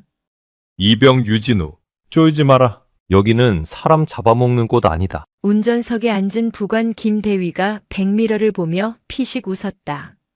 진우는 어색하게 고개를 끄덕였다. 퇴원하자마자 이모의 부대, 그것도 대한민국 최정예 부대로 전입을 왔다. 행정병 보직을 받았지만 주눅이 드는 건 어쩔 수 없었다. 차가 본청 앞에 멈췄다. 현관 앞에는 정복을 입은 이민아가 서 있었다. 그녀의 곁에는 덩치가 곰 같은 부사관 한 명이 대기하고 있었다. 진우가 차에서 내리자 이민아가 다가왔다. 그녀는 조카의 헝클어진 옷매를 말없이 다듬어 주었다. 몸은 좀 어때? 괜찮습니다. 이모, 아니 중장님. 진우가 황급히 자세를 바로잡으며 경례를 하려 했다. 손이 어색하게 올라갔다. 트라우마 때문인지 손끝이 미세하게 떨렸다. 이민아는 그 떨리는 손을 잡아 지그시 눌러내렸다. 여기서는 편하게 해. 아직은 적응 기간이니까. 그녀는 곁에 서 있던 부사관을 눈짓으로 불렀다. 인사해. 내 전담 경호관이자 707의 어머니라고 불리는 박 상사야. 앞으로 내가 생활하는 동안 멘토가 되어줄 거야. 반갑다. 강만수 상사다. 중장님 조카라고 해서 특별 대우는 없다. 하지만 부당한 대우도 없다. 필요한 게 있으면 언제든 말해. 박 상사가 투박한 손을 내밀었다. 진우는 쭈뼛거리며 그 손을 잡았다. 바위처럼 단단하고 거친 손이었다. 하지만 이전 부대의 고참들처럼 아기가 느껴지지는 않았다. 오히려 듬직한 온기가 전해졌다. 박 상사, 진우 데리고 행정반으로 가서 자리 배정해줘. 그리고 애들한테 입단속 확실히 시키고 밖에서 무슨 일 있었는지 떠들고 다니지 못하게. 예, 알겠습니다. 걱정 마십시오. 제 눈에 흙이 들어가도 유이병 털끝 하나 못 건드리게 하겠습니다. 박 상사가 진우의 어깨를 툭 치며 걸음을 옮겼다. 진우는 몇 번이나 뒤를 돌아보며 이민아를 확인했다. 이민아는 조카가 건물 안으로 사라질 때까지 그 자리에 서서 지켜보았다. 이제 시작이야, 진우야. 여기서 다시 일어서는 거야. 이민아의 눈빛이 깊어졌다. 진우를 안전한 곳에 데려왔으니 이제는 밖에서 칼을 휘두를 차례였다. 그녀는 주머니에서 진동하는 휴대폰을 꺼냈다. 오진철이었다. 찾았습니까? 수화기 너머로 오진철의 흥분된 목소리가 들려왔다. 빙고. 장석훈 이놈 생각보다 꼬리를 길게 늘어뜨려 놨더군. 놈의 자금줄을 관리하는 유령회사를 찾았소. 대성유통이라고. 군납 식자재 납품업체인데 실체는 페이퍼 컴퍼니야. 위치는요? 서울 가락시장 근처 창고를 쓰고 있어. 오늘 밤 11시 거기서 현금 박치기로 자금 세탁이 이루어진다는 첩보를 입수했소. 최대위가 횡령한 돈도 거기로 흘러들어갔을 가능성이 커. 오늘 밤이군요. 이민아는 손목 시계를 확인했다. 오후 4시. 준비할 시간은 충분했다. 병력 움직이면 장석훈 귀에 들어갈 겁니다. 공식적인 작전은 불가능해요. 그래서 말인데 믿을 만한 사냥개들 좀 있어? 소수 정예로 기록 안 남기고 조용히 물어뜯을 놈들. 이민아의 입가에 옅은 미소가 번졌다. 믿을 만한 사냥개. 707에는 널리고 널린 게 사냥개였다. 그 중에서도 가장 사납고 오직 이민아의 명령에만 복종하는 그림자 같은 팀이 있었다. 걱정 마십시오. 최고의 놈들로 준비시키겠습니다. 밤 10시 30분. 서울 송파구 가락시장 외곽의 낡은 물류창고. 비릿한 생선 냄새와 매연이 뒤섞인 공기 속에 스산한 어둠이 깔려 있었다. 창고 주변에는 검은색 승합차 2대가 엔진을 끈 채 정차해 있었다. 겉보기엔 평범한 배달 차량 같았지만 그 안에는 핏발 선 눈을 한 사내들이 타고 있었다. 장석훈의 하수인들이었다. 창고 맞은편 건물 옥상. 검은색 전술복을 입은 4명의 그림자가 난간에 몸을 숨긴 채 창고를 주시하고 있었다. 야간 투시경을 쓴 그들의 움직임은 소름 끼칠 정도로 조용했다. 알파1 타겟 확인. 창고 내부 인원 6명. 무장 상태 확인한 듯. 현금 가방으로 추정되는 물체 식배. 무전기 너머로 팀장의 보고가 들어왔다. 지휘 통제 차량 안에서 모니터를 지켜보던 이민아는 턱을 꿰고 화면을 응시했다. 화면 속에는 정장 입은 사내들이 돈다발을 세고 있는 모습이 적외선 카메라로 잡히고 있었다. 옆에 앉은 오진철이 껌을 씹으며 중얼거렸다. 와, 저게 다 얼마야? 좋기 10억은 되겠는데? 군인들 밥값 떼먹어서 저렇게 모은 거야? 쓰레기 같은 새끼들. 진입 준비해. 이민아가 마이크에 대고 명령했다. 단 총기는 사용하지 않는다. 시끄러워지면 곤란해. 제압하고 증거물만 확보한다. 저항하면. 그녀는 잠시 뜸을 들였다가 차갑게 덧붙였다. 팔다리 하나 정도는 부러뜨려도 좋아. 라저. 진입 30초 전. 옥상에 있던 대원들이 로프를 걸고 창고 지붕으로 소리 없이 이동했다. 그때였다. 창고 앞으로 고급 세단 한 대가 들어왔다. 차 문이 열리고 눈에 익은 얼굴이 내렸다.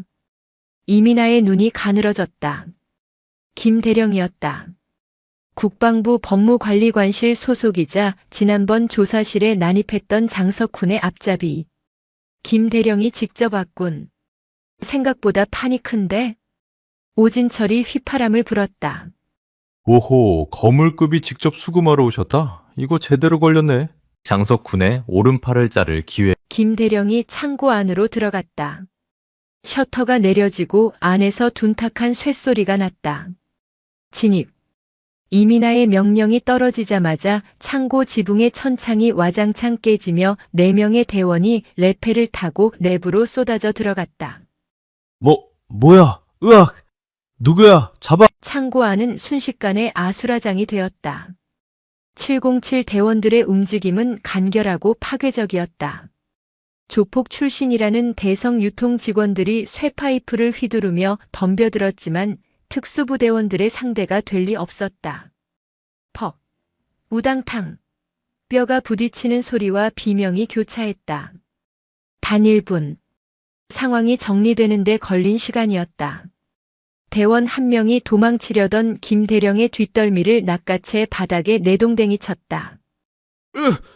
놓아! 내가 누군 줄 알아? 감히 누구 몸에 손을 대? 김대령이 발버둥 쳤지만 대원은 말없이 케이블 타이로 그의 손목을 뒤로 묶어버렸다. 이민아와 오진철이 차에서 내려 창고 안으로 들어갔다. 바닥에는 깡패들이 신음하며 뒹굴고 있었고 테이블 위에는 5만원권 지폐 다발이 산처럼 쌓여 있었다. 그리고 그 앞에 무릎 꿇려진 김대령. 이민아가 김대령 앞으로 걸어갔다. 군화 발소리가 김대령의 심장을 짓누르는 듯 했다. 오랜만이군, 김대령. 김 대령이 고개를 들어 이민아를 확인하고는 경악했다. 이민아, 네가 미쳤구나. 여기를 덕쳐? 이거 불법 사찰이야. 주거 침입의 특수강도라고. 내가 너 가만 안 둘 줄 알아? 법무관이라 그런지 법을 잘 아네. 이민아는 바닥에 떨어진 장부를 발끝으로 툭 찼다. 근데 이건 법적으로 어떻게 설명할 건가? 현직 대령이 야밤에 조폭들이랑 현금 10억을 놓고 거래를 한다. 그것도 횡령 의혹이 있는 업체 창고에서. 이건 함정이야. 네가 꾸민 짓이지? 오진철이 옆에서 캠코더를 들이대며 낄낄거렸다. 함정은 무슨... 김배령, 나 기억하나? 옛날 기무사 오대령이야. 자네가 장석훈이랑 짜고 나 옷 벗길 때 내가 경고했지?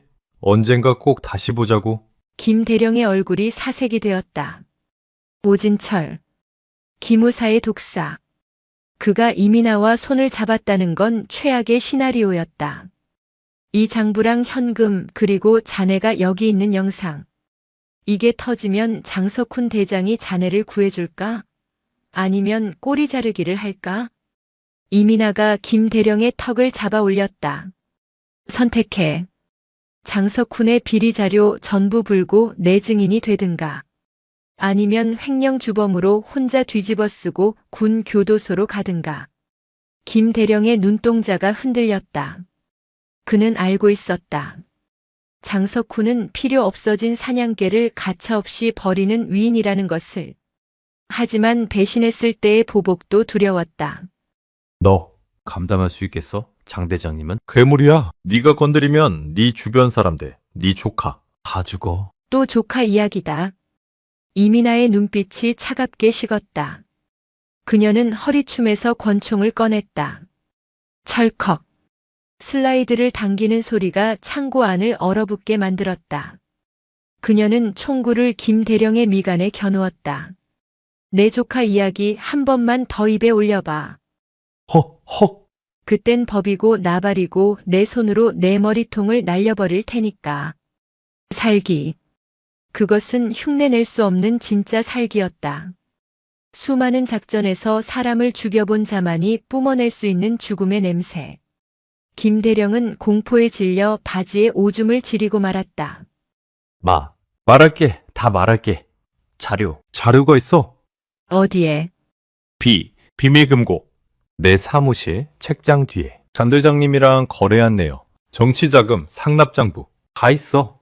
제발 살려만 줘. 이민아는 총을 거두었다. 그녀는 오진철을 바라보며 고개를 끄덕였다. 챙겨. 그리고 이놈 우리가 데려간다. 헌병대도 검찰단도 못 믿어. 707 영창 독방에 가둬놓고 24시간 감시해. 오케이. 개어낚았네. 오진철이 김 대령을 일으켜 세워 끌고 나갔다. 이민아는 창고 안에 남겨진 돈다발을 바라보았다. 병사들의 피와 땀이 서린 더러운 돈. 장석훈. 이제 내 팔 하나 잘랐어. 기다려 목을 치러 갈 테니. 창고 밖으로 나오자 눈발이 더 거세져 있었다. 하지만 이민아의 발걸음은 가벼웠다. 반격의 서막이 올랐다. 다음 날 아침 국방부 장관실. 장석훈 대장은 조간신문을 읽으며 차를 마시고 있었다. 그때 비서실장이 노크도 없이 황급히 들어왔다. 대장님, 큰일 났습니다. 아침부터 무슨 호들갑이야. 채통업계 김대령이 연락 두절입니다. 그리고 대성유통 창고가 어젯밤 습격당했습니다. 현금이랑 장부 전부 사라졌다고 합니다. 장석훈의 손이 멈췄다. 찻잔이 달그락거렸다. 그는 천천히 신문을 내려놓았다. 그의 눈이 뱀처럼 가늘어졌다. 습격? 누가? 경찰인? 아닙니다. CCTV는 모두 파괴되었는데 목격자 증언에 따르면 군인들 같았답니다. 그것도 아주 프로페셔널한. 빡. 장석훈이 찻잔을 바닥에 집어 던졌다. 파편이 사방으로 튀었다. 이민하. 그의 입에서 으득 이 갈리는 소리가 났다. 감히 내 돈줄을 건드려? 그것도 내 신복을 납치해? 이건 단순한 반항이 아니었다. 전면전 선포였다. 건방진 계집애가. 진짜 전쟁을 해보자 이거지? 장석훈은 인터폰을 눌렀다. 기무부대장 연결해. 그리고 내 사정 조직 고스트팀 소집해. 707놈들 본때를 보여줘야겠어. 전화기를 내려놓은 장석훈의 얼굴에 섬뜩한 미소가 번졌다. 재밌네. 어디 네가 아끼는 그 부대 쑥대밭으로 만들어주지? 네 조카놈 목을 네 책상 위에 올려줄 테니 기대해라. 검은 안개가 걷히고 이제 서로의 목을 노리는 맹수들의 이빨이 드러나기 시작했다. 새벽 4시. 경기도 이천 제707 특수임무단 본부. 가장 깊은 어둠이 내려앉은 시각, 부대의 정적을 찢는 날카로운 사이렌 소리가 울려 퍼졌다. 웽웽웽. 단순한 훈련 상황이 아니었다. 본청 상황실에 붉은 경광등이 미친 듯이 돌아갔고 당직 사관의 다급한 안내 방송이 스피커를 때렸다. 알립니다. 현재 시각부로 부대 전 지역에 국방부 특별직무감찰이 발령되었습니다. 전 장병은 즉시 연병장으로 집합. 반복합니다. 행정반 구석 자리에서 밀린 서류를 정리하던 유진우 이병은 깜짝 놀라 볼펜을 떨어뜨렸다. 심장이 쿵쾅거렸다. 전입 온 지 일주일. 아직 부대 지리도 익숙지 않은데 새벽에 특별 감찰이라니. 유병, 멍하니 뭐해? 튀어나가. 옆자리에 김 병장이 진우의 등을 떠밀었다. 진우는 허둥지둥 전투모를 쓰고 밖으로 뛰쳐나갔다. 연병장에는 이미 수십 대의 검은색 승합차가 들어와 있었다. 차에서 내린 이들은 군복이 아닌 검은 양복을 입고 있었고 팔에는 감찰이라고 적힌 붉은 완장을 차고 있었다. 국방부 조사본부와 육군 인사사령부 합동 감찰팀이었다. 그들의 기세는 흉흉했다. 마치 범죄 집단을 소탕하러 온 경찰 같았다. 야, 행정반 문 닫다. 서류 하나도 남기지 말고 싹 다 압수해. 전산실 서버도 봉인하고. 감찰 단장으로 보이는 대령이 고래고래 소리를 질렀다. 그때 본청 현관에서 이민아가 걸어 나왔다. 그녀는 정복 대신 전투복을 입고 있었고 허리에는 권총을 차고 있었다. 그녀의 뒤로는 완전 무장한 707 대원들이 벽처럼 버티고 섰다. 이게 무슨 짓이지? 이민아의 목소리는 차가운 새벽 공기보다 더 서늘했다. 감찰 단장 박 대령이 비릿한 웃음을 지으며 다가왔다. 오, 이민아 중장님. 주무시다 나오셨습니까? 국방부 장관님 특별 지시로 부대 운영 실태 긴급 점검에 나왔습니다. 협조해 주시죠. 긴급 점검? 절차도 없이 새벽에 쳐들어와서 문을 부수는 게 점검인가? 이건 침략이야. 말 조심하십시오. 저희는 장관님의 명을 받고 왔습니다. 최근 707 부대 내에 불법적인 민간인 사찰과 예산 유용 의혹이 있다는 제보가 들어왔거든요. 박 대령이 이민아의 코앞까지 다가와 나직이 속삭였다. 장석훈 대장님이 보내신 선물입니다. 받으시죠? 이민아는 눈 하나 깜짝하지 않았다. 장석훈. 예상은 했지만 이렇게 대놓고 나올 줄은 몰랐다. 부대 전체를 마비시켜서 김 대령을 찾아내고 자신을 식물인간으로 만들 셈이었다. 영장 가져와. 뭐라고요? 적법한 수사영장 가져오라고.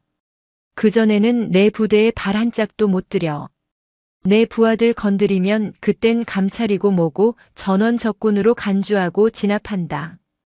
이민아가 손을 들자 뒤에 있던 707 대원들이 일제히 총구를 겨눴다. 철컥 철컥. 소총의 안전장치가 풀리는 소리가 연병장을 메웠다. 감찰 요원들이 기겁하며 뒷걸음질 쳤다. 대한민국 최정예 특수부대가 작정하고 살기를 내뿜자 양복 입은 요원들은 오금이 저려 서 있을 수조차 없었다. 미쳤어? 감찰팀한테 총을 겨눠? 이거 내란죄야. 박 대령이 거품을 물었다. 내란? 전시 상황에 준하는 태세로 부대를 지키는 거다. 너희들이 적군인지 아군인지 신원 확인도 안 됐잖아. 팽팽한 대치. 그 숨막히는 광경을 진우는 대열맨 뒤에서 지켜보고 있었다.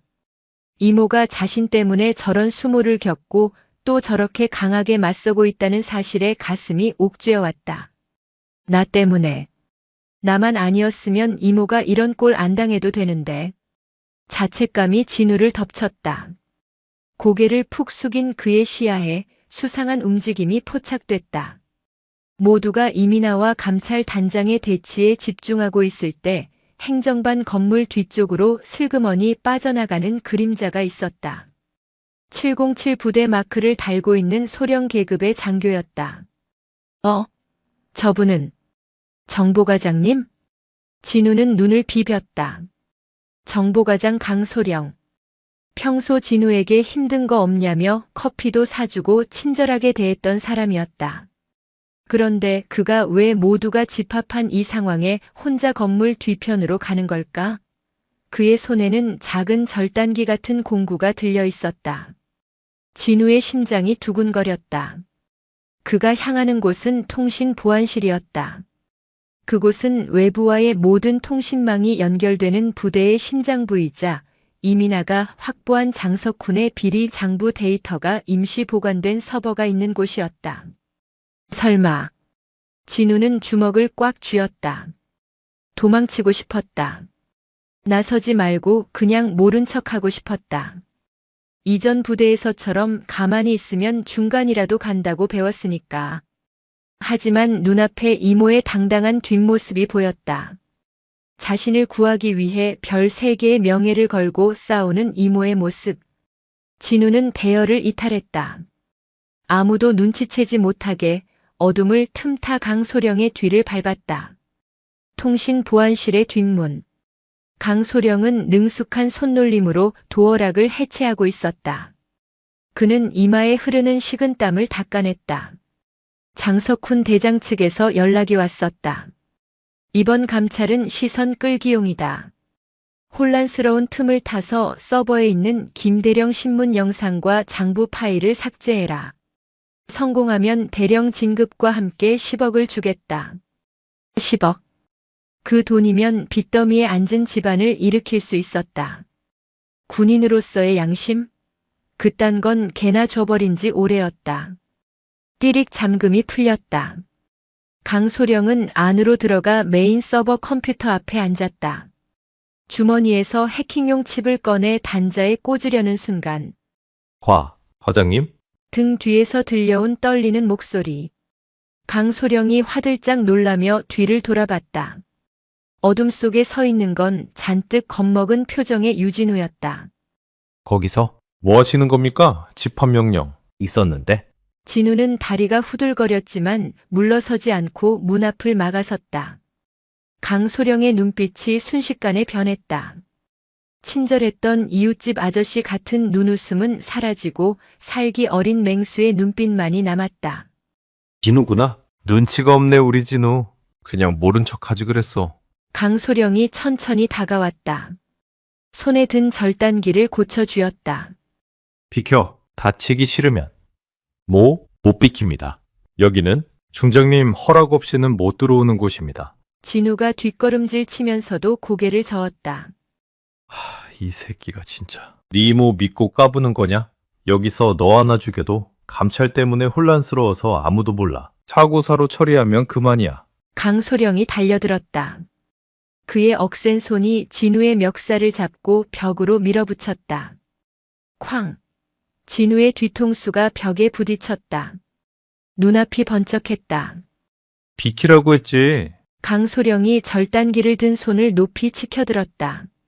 진우는 본능적으로 눈을 질끈 감았다. 죽는다. 여기서 이렇게 죽는구나. 하지만 그때 귓가에 이모의 목소리가 들리는 듯 했다. 진우야, 707은 도망치지 않아. 진우는 눈을 번쩍 떴다. 그리고 있는 힘을 다해 강소령의 팔을 물어뜯었다. 강소령이 비명을 지르며 팔을 뺐다. 그 틈을 타 진우는 바닥을 굴러 책상 밑 비상벨을 눌렀다. 왕왕왕. 보안실 내부에 경보음이 울리기 시작했다.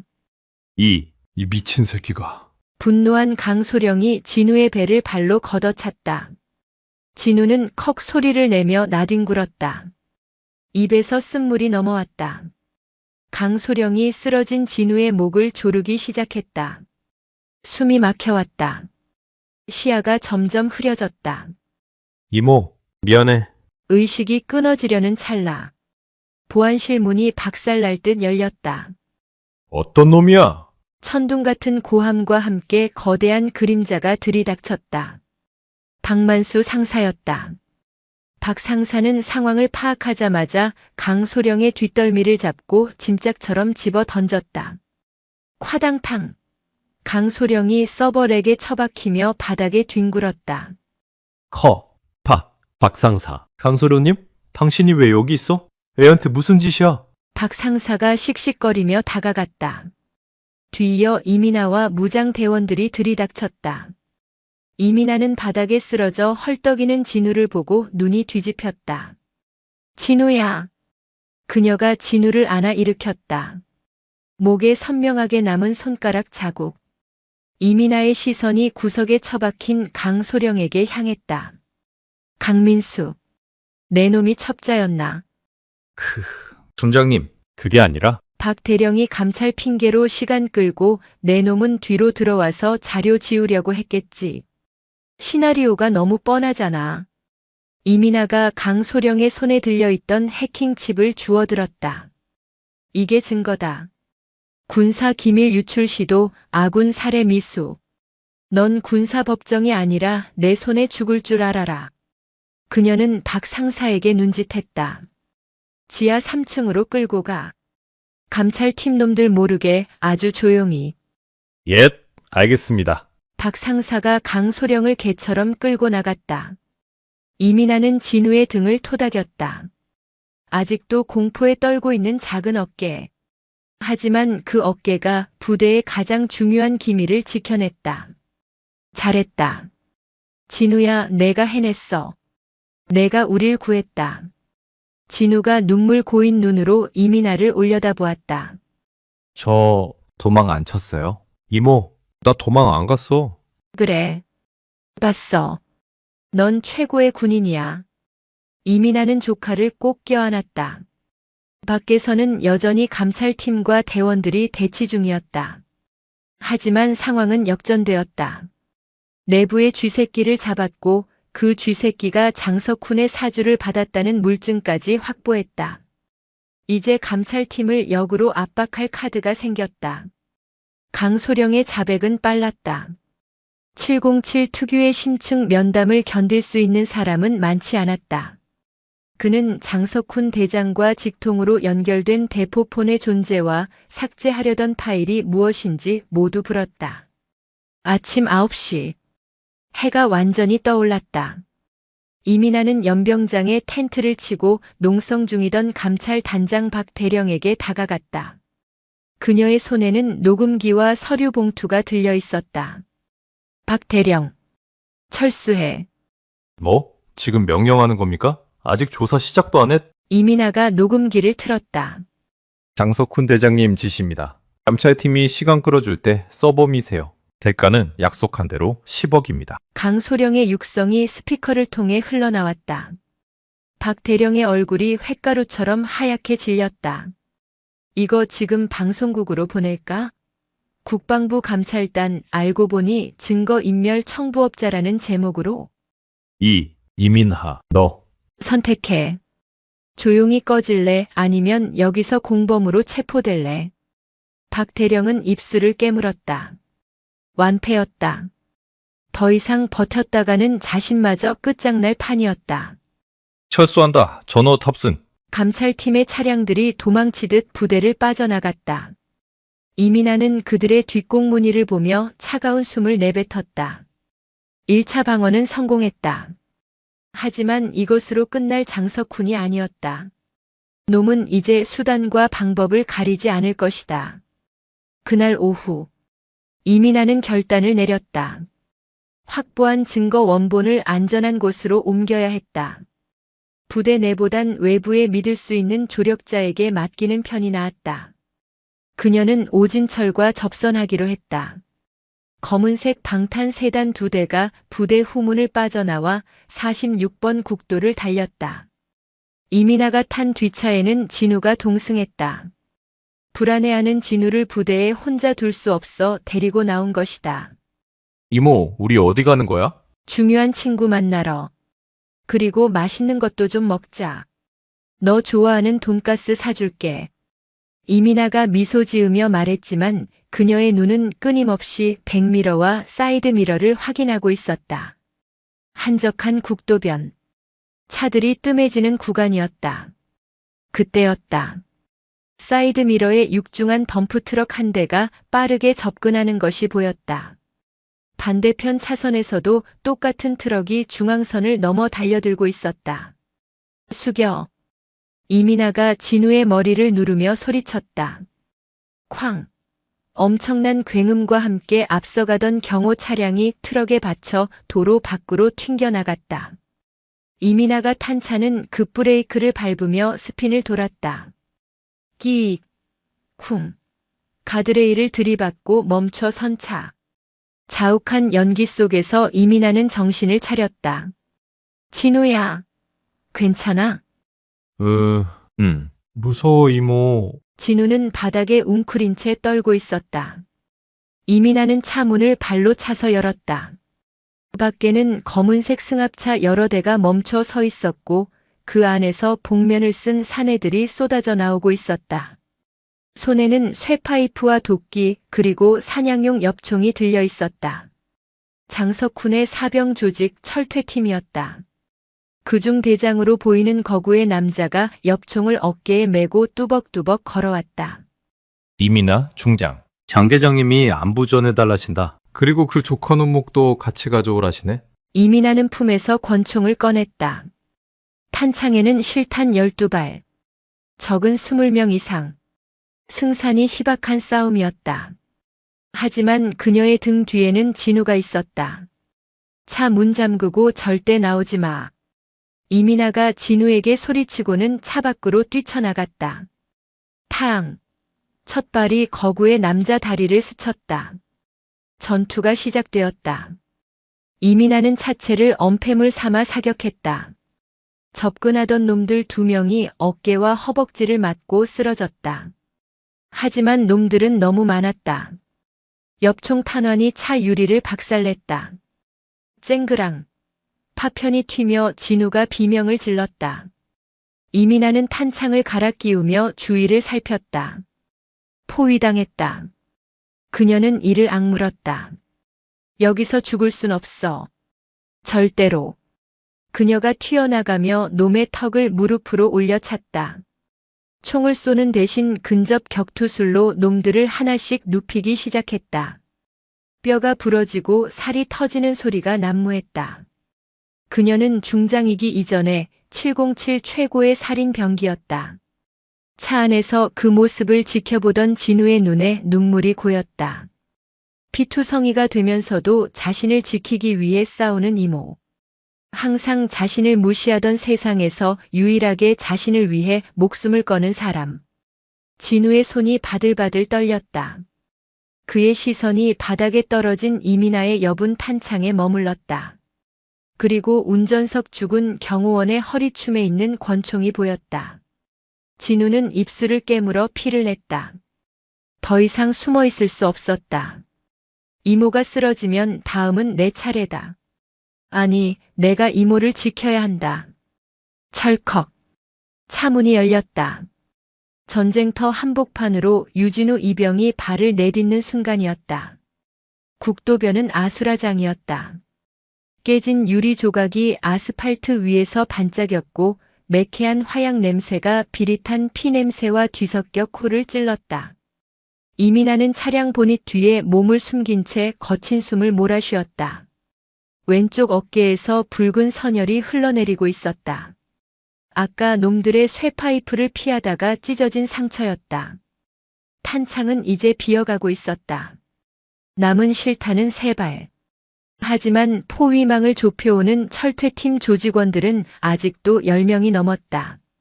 이민아 중장, 총알 떨어진 거 다 한다. 그냥 나오지 그래. 곱게 보내줄게. 대장인 거구의 사내가 킬킬거리며 엽총을 재장전했다. 이민아는 입술을 깨물었다. 자신이 여기서 쓰러지면 차 안에 있는 진우는 끝장이다. 그녀가 마지막 돌격을 위해 근육을 긴장시키던 그때였다. 숙여요. 찢어지는 듯한 고함이 등 뒤에서 들려왔다. 이민아가 반사적으로 고개를 숙임과 동시에 탕! 귀를 찢는 격발음이 울렸다. 이민아의 바로 뒤쪽에서 접근하던 조직원 한 명이 소리를 내며 뒤로 나뒹굴었다. 오른쪽 허벅지를 정확히 관통당한 놈은 바닥을 구르며 비명을 질렀다. 이민아가 놀란 눈으로 뒤를 돌아보았다. 그곳에는 유진우가 서 있었다. 운전석 문을 열고 나와 양손으로 죽은 경호원의 권총을 꽉 쥐고 있는 모습. 그의 손은 사시나무 떨듯 떨리고 있었고 얼굴은 공포로 하얗게 질려 있었지만 눈빛만은 형형하게 살아있었다. 오, 오지 마. 우리 이모한테 가까이 오지 마. 진우가 악을 쓰며 다시 방아쇠를 당겼다.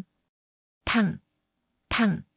조준도 제대로 되지 않은 사격이었지만 그 기세에 눌린 조직원들이 주춤하며 엄폐물 뒤로 숨었다. 진우야. 이민아는 그 틈을 놓치지 않았다.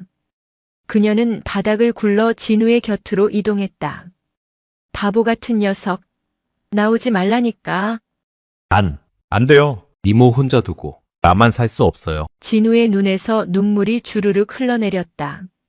하지만 그는 총을 놓지 않았다. 이민아의 가슴이 뭉클해졌다. 언제나 보호받아야 할 어린아이인 줄만 알았던 조카가 맹수들 앞에서 이빨을 드러내고 있었다. 저 쥐새끼가 둘 다 죽여버려. 열받은 거구의 사내가 부하들에게 돌격 명령을 내렸다. 10여 명의 사내들이 흉기를 들고 일제히 달려들었다. 이민아는 진우의 앞을 막아서며 마지막 탄창을 갈아 끼웠다. 이게 끝일까? 하지만 후회는 없었다. 적어도 혼자는 아니니까. 그 절체절명의 순간 도로 끝에서 굉음이 들려왔다. 두두두두두. 마치 천둥이 치는 듯한 소리. 헬기였다. 검은색 도장을 한 군용 헬기 한 대가 저공비행으로 도로 위를 덮쳤다. 헬기 측면에는 707이라는 숫자가 선명하게 박혀 있었다. 뭐야? 헬기? 조직원들이 당황하여 하늘을 올려다보았다. 헬기에서 굵은 로프가 떨어지더니 검은 전술복을 입은 대원들이 비 오듯 쏟아져 내렸다. 그들의 착지는 가볍고 신속했다. 전원제 앞에 한 놈도 놓치지 마라. 선두의 선박만수 상사가 소리쳤다. 707 특임대. 대한민국 최고의 인간 병기들이 지원군으로 도착한 것이다. 상황은 순식간에 뒤집혔다. 쇠파이프와 엽총 따위로 무장한 깡패들은 고도로 훈련된 특수부대원들의 상대가 되지 못했다. 박 상사는 달려드는 조직원의 팔을 꺾어버리고 니킥으로 턱을 부수었다. 다른 대원들도 춤을 추듯 현란한 격투술로 적들을 유린했다. 으아! 살려줘! 도망쳐! 얘네 군인이야! 도망치려던 거구의 사내 앞을 이민아가 가로막았다. 그녀는 피 묻은 입술을 닦으며 차갑게 웃었다. 어딜 가려고? 안부 전해준다며.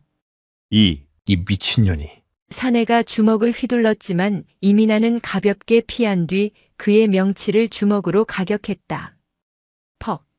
숨이 턱 막힌 사내가 무릎을 꿇자 이민아는 그대로 그의 정수리를 팔꿈치로 찍어 눌렀다. 거구의 사내는 비명도 지르지 못하고 기절해버렸다. 상황 종료. 도로 위는 제압된 조직원들의 신음소리로 가득 찼다. 박 상사가 헐레벌떡 뛰어왔다. 총장님, 늦어서 죄송합니다. 괜찮으십니까? 난 괜찮아. 오진철 선배가 위치 추적해준 덕분에 살았네. 이민아는 박 상사를 안심시키고 주저앉아 있는 진우에게 다가갔다. 진우는 여전히 총을 쥔 채 멍하니 허공을 응시하고 있었다. 손의 떨림이 멈추지 않았다. 사람을 쏘았다. 생전 처음 느껴보는 충격과 공포가 그를 짓누르고 있었다. 이민아는 조심스럽게 진우의 손에서 총을 빼냈다. 그리고 와락 조카를 끌어안았다. 잘했어. 내가 날 살렸어. 정말 잘했어, 진우야. 그녀의 따뜻한 품 안에서 진우의 긴장이 풀렸다. 이모, 나 무서웠어요. 진짜 무서웠는데. 진우가 어린아이처럼 엉엉 울기 시작했다. 이민아는 말없이 그의 등을 토닥였다. 피냄새 나는 전쟁터 한복판이었지만 두 사람 사이에는 그 무엇보다 진한 가족애가 흐르고 있었다. 서울 근교의 안전가옥. 오진철이 마련해둔 비밀 아지트였다. 창밖에는 굵은 빗줄기가 쏟아지고 있었다. 겨울비였다. 거실 소파에 앉은 이민아는 진우의 상처를 소독하고 있었다. 깨진 유리 파편에 긁힌 자잘한 상처들이었다. 진우는 따가운지 인상을 찌푸렸지만 비명은 지르지 않았다. 그의 눈빛은 몇 시간 전보다 훨씬 단단해져 있었다. 아프지? 괜찮습니다. 이모 상처에 비하면 아무것도 아니에요. 진우가 이민아의 어깨에 감긴 붕대를 보며 말했다. 이민아는 피식 웃으며 반창고를 붙여주었다. 군인 다 됐네, 우리 조카. 그때 오진철이 노트북을 들고 들어왔다. 그의 표정은 심각하면서도 한편으론 흥분되어 보였다. 차군, 이것 좀 봐. 김대령이 불었던 그 비밀금고 위치 말이야. 데이터 분석이 끝났어. 이민아가 노트북 화면을 들여다보았다. 지도상에 찍힌 붉은 점. 경기도 가평의 깊은 산속.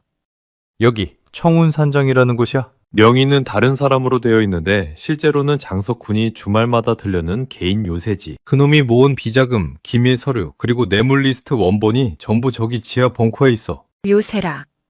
문제는 경비야. 오늘 낮에 당한 철퇴팀은 잔챙이들이고 저기엔 진짜 배기들이 있어. 장석군이 사적으로 키운 용병 부대, 블랙맘바, 전직 특수부대원 출신들로만 구성된 인간 살인병기들이야. 게다가 산장 주변엔 열감지 센서랑 자동화기까지 설치되어 있어. 오진철이 혀를 찼다. 점검법으로는 불가능해. 놈들은 우리가 올 줄 알고 기다리고 있을 거야. 이민아는 잠시 침묵했다. 장석훈은 지금쯤 샴페인을 터뜨리고 있을 것이다. 이민아를 제거하는 데는 실패했지만 겁을 줬으니 숨어 있을 거라고 생각하면서. 하지만 그는 틀렸다. 이민아는 숨는 법을 배우지 않았다. 오늘 밤에 칩니다. 이민아의 단호한 말에 오진철과 박 상사가 동시에 그녀를 쳐다봤다. 오늘 밤? 너무 위험합니다. 준비할 시간을 끌면 놈들은 증거를 인멸하고 도망칠 거야. 놈들이 방심하고 있는 지금이 유일한 기회야. 이민아는 자리에서 일어나 전투복 상의를 걸쳤다. 박 상사. 예. 현재 동원 가능한 인원 파악해. 단 국방부 명령이 아니라 오직 이민아 개인을 믿고 따를 수 있는 놈들로만. 707전 대원이 대기 중입니다. 중장님이 가시는 길이라면 지옥이라도 따라가겠다는 놈들입니다. 박 상사의 대답에 이민아의 가슴이 뜨거워졌다. 이것은 반란이다. 상부의 명령 없이 일개 중장이 육군 대장의 사절을 공격하는 것. 실패하면 전원 사형이거나 무기징역이다. 성공해도 옷을 벗어야 할지 모른다. 하지만 정의를 위해서라면 그깟 계급장쯤은 100번이라도 떼어낼 수 있었다. 진우야. 이민아가 조카를 불렀다. 넌 여기 남아서 오 선배님 도와드려. 통신 지원이랑 상황 전파 맡아. 당연히 그럴 줄 알았다. 진우는 아직 2등병이고 부상자니까. 하지만 진우는 자리에서 벌떡 일어났다. 됐습니다. 저도 가겠습니다. 뭐? 안 돼. 이번엔 장난이 아니야. 진짜 죽을 수도 있어. 압니다. 하지만 저도 707입니다. 그리고 제가 시작한 일입니다. 제 손으로 끝내고 싶습니다. 제 가족을 건드린 놈들 용서할 수 없습니다. 진우의 눈에서 불꽃이 튀었다. 아까 도로 위에서 총을 쏘던 그 순간 진우 안에 무언가가 껍질을 깨고 나왔다. 더 이상 보호받는 소년이 아니었다. 이민아는 한참 동안 조카의 눈을 바라보다가 고개를 끄덕였다. 좋아. 대신 내 등 뒤에서 1미터 이상 떨어지지 마. 내 명령 없이는 사격하지도 말고. 알겠습니다. 진우가 우렁차게 대답했다. 이민아는 무전기를 집어들었다. 전 대원에게 알린다. 작전명 별들의 심판. 목표는 청운산장. 적은 장석훈과 그의 사병 조직이다. 생포는 필요 없다. 저항하면 사살하라. 1시간 뒤 출발한다. 밤 11시. 경기도 가평의 깊은 산속. 폭우가 쏟아지는 어둠 속에서 청운 산장은 고요하게 빛나고 있었다. 높은 담벼락과 곳곳에 설치된 CCTV, 그리고 순찰을 도는 무장 경비들. 난공불락의 요새였다. 산장 안 화려하게 꾸며진 서재. 장석훈 대장은 가운 차림으로 와인 잔을 흔들고 있었다. 벽난로의 불길이 그의 탐욕스러운 얼굴을 비췄다. 이민아 그 계집 아직 시체 못 찾았나? 죄송합니다. 도로 위에서 헬기 지원을 받고 사라졌다고 합니다. 하지만 부상이 심해서 당분간 움직이지 못할 겁니다. 옆에 서 있던 비서실장이 머리를 조아렸다. 장석훈은 쯧 혀를 찼다. 독한 년. 뭐 상관없어. 어차피 놈들은 겁먹어서 숨어 있을 테니 내일 아침에 언론 플레이 시작해. 이민아 종장 뇌물수수 혐의로 잠적이라고. 장석훈은 킬킬거리며 와인을 한 모금 마셨다. 모든 것이 자신의 뜻대로 돌아가고 있다고 믿었다. 그때였다. 쾅! 엄청난 폭발음과 함께 산장의 정문이 날아갔다. 건물이 지진이라도 난 듯 흔들렸다. 장석훈이 놀라 와인 잔을 떨어뜨렸다. 뭐야? 무슨 일이야? 적습입니다. 정문이 돌파당했습니다. 무전기에서 비명에 가까운 보고가 들려왔다. CCTV 모니터를 확인한 장석훈의 눈이 튀어나올 듯 커졌다. 화면 속에는 폭우를 뚫고 진격해오는 검은 군단이 있었다. 수십 명의 707 대원들이 전술 대형을 갖추고 산장을 유린하고 있었다. 미친. 진짜 쳐들어왔어? 군대를 끌고? 장석훈의 손이 떨렸다. 이건 상식을 벗어난 일이었다. 블랙맘바 팀 뭐해? 당장 막아! 장석훈이 고래고래 소리를 질렀다. 밖은 이미 전쟁터였다. 707 대원들은 섬광탄을 터뜨리며 산장 내부로 진입했다. 눈을 뜰 수 없는 백색 섬광 속에서 총성이 빗발쳤다. 장석훈의 용병 부대인 블랙맘바 팀도 만만치 않았다. 그들은 건물 2층과 옥상에서 기관총을 난사하며 저항했다. 두두두두두. 타타탕. 정원 한복판. 이민아는 엄폐물 뒤에서 전황을 지휘했다. 1팀 2층 기관총 제압해. 2팀은 우회에서 전력 차단하고 3팀 나랑 같이 본관으로 진입한다. 카피. 이민아가 앞으로 뛰쳐나갔다. 그녀의 뒤에 유진우가 바짝 붙어 따랐다. 진우의 손에는 소총이 들려 있었다. 빗물에 젖은 그의 얼굴은 비장했다. 모퉁이를 돌자마자 블랙맘바 대원 2명이 튀어나왔다. 찍어라. 놈들이 총을 겨누는 순간 이민아가 슬라이딩을 하며 하단을 사격했다. 탕, 탕. 동시에 뒤에 있던 진우가 침착하게 어모 사격을 가했다. 타탕. 진우의 총알이 적의 어깨를 스쳤다. 그 틈을 타 이민아가 마무리 사격을 가해 적들을 제압했다. 나이스 샷 진우. 감사합니다. 두 사람은 환상의 호흡을 자랑하며 본관 로비로 진입했다. 로비는 넓었고 중앙 계단 위에는 10여 명의 적들이 진을 치고 있었다. 어서 와라 707의 개들아. 계단 위 블랙맘바의 팀장이 거대한 칼을 뽑아들며 비웃었다. 여기서 한 발자국도 못 올라간. 이민아가 소총을 등 뒤로 돌리고 허벅지에서 대검을 뽑았다. 총알은 아껴야 했다. 장석훈이 있는 방까지 가려면 아직 멀었다. 박상사 진우야. 여기 놈들은 우리가 맞는다. 나머지는 장석훈 방으로 가는 길 뚫어. 분장님 위험합니다. 걱정 마. 금방 따라갈 테니까. 이민아는 대검을 역수로 쥐고 자세를 낮췄다. 그녀의 눈빛이 차갑게 번득였다. 길을 막는 자는 벤다. 그게 707의 방식이야.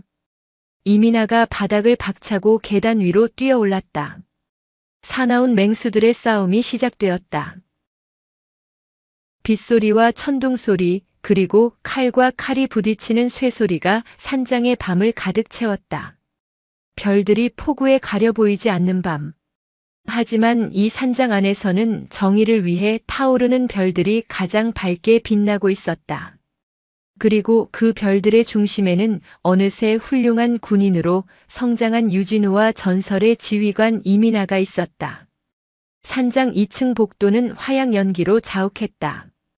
이민아의 이마에서 흐른 피가 턱을 타고 떨어져 바닥을 적셨다.